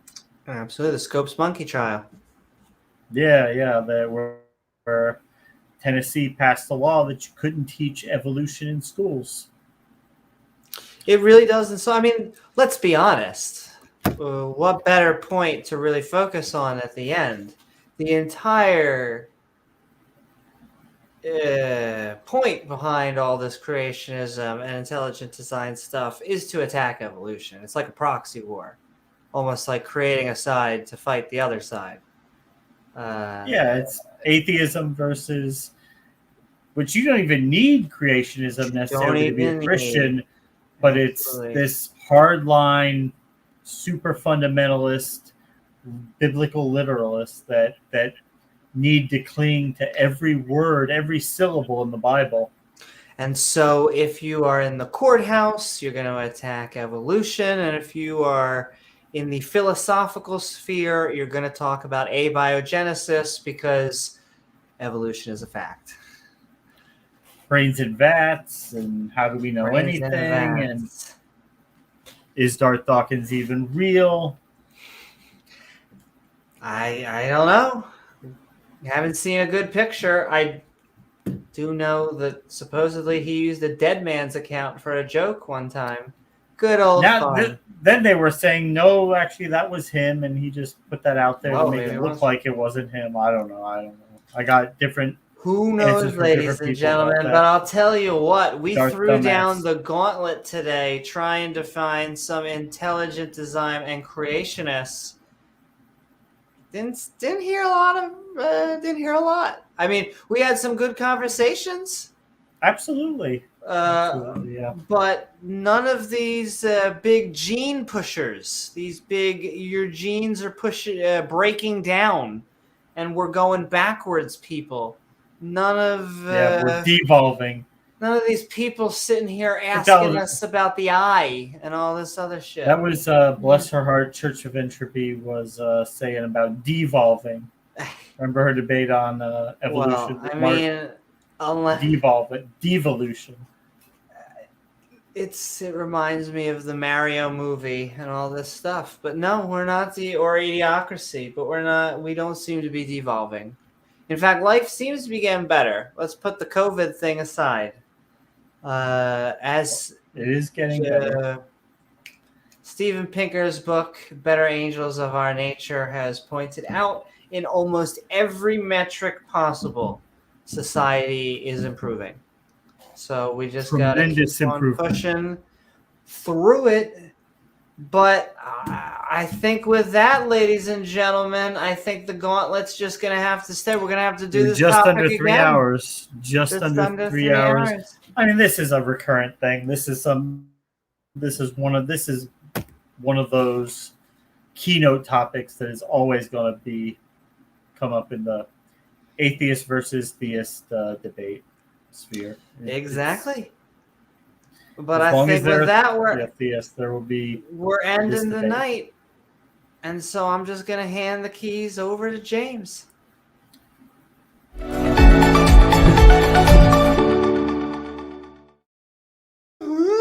All right, super straight James. mimes tonight, right, Amy? No super straight mimes because there is only one outro, and it is your shiny, beautiful face. And so we have been calling me skeptical. I don't know. We've had good conversations, but what do you think? Creationism? Intelligent It's always design? nice to get to hear from some of our people, and yeah. Like the Freak said, we try to give everybody a chance to make their case and talk, even when you're saying things that disagree with us, because we like it. It's fun. It gives us new perspective, new information. Maybe you can learn something, even if you don't agree with somebody. At least you can understand where they're coming from and what they think, and have a good time, good conversation. If James got a sunburn at the end of the show, yeah. Thank you, Doorknob Head. Thank you, Amy, if I got a sunburn. Woohoo! And all right. Thank you so very much, James. We'll be back. I hope you all had a fun time on this episode of Call Me Skeptical. Creationism versus intelligent design. That's right, baby. Hasta la vista, baby. Where tonight, Newman, we opened up the internet phone lines and put creationism and intelligent design into the hot seat. Ooh, baby. I want to thank my co-host, James W., along with our guests, Coffee, Nick, and a Freak, along with our awesome mods who make this stream so great, the people in chat, all of our lovely viewers, that's right. We want to have a role play with you, Amy. Even possible, a role play. If you enjoyed tonight and you're feeling fancy, don't forget to like, follow, or subscribe. Thank you so very much, guys. And then hit that bell icon, because that is how you join Funky live mushroom thing. streams like these. After the show, we will be heading to the Skeptic and Ranting Discord server, the link of which is in the description below. Lastly, if you'd like to help us make even more fun content, 2 scoops of content, well, we offer some unique perks for our supporters by checking out our Patreon at patreon.com/Amy Newman. I am / Amy Gizmo. Newman. Hi, Gizmo. And we will see you all on the next episode of Skeptic Ball Z.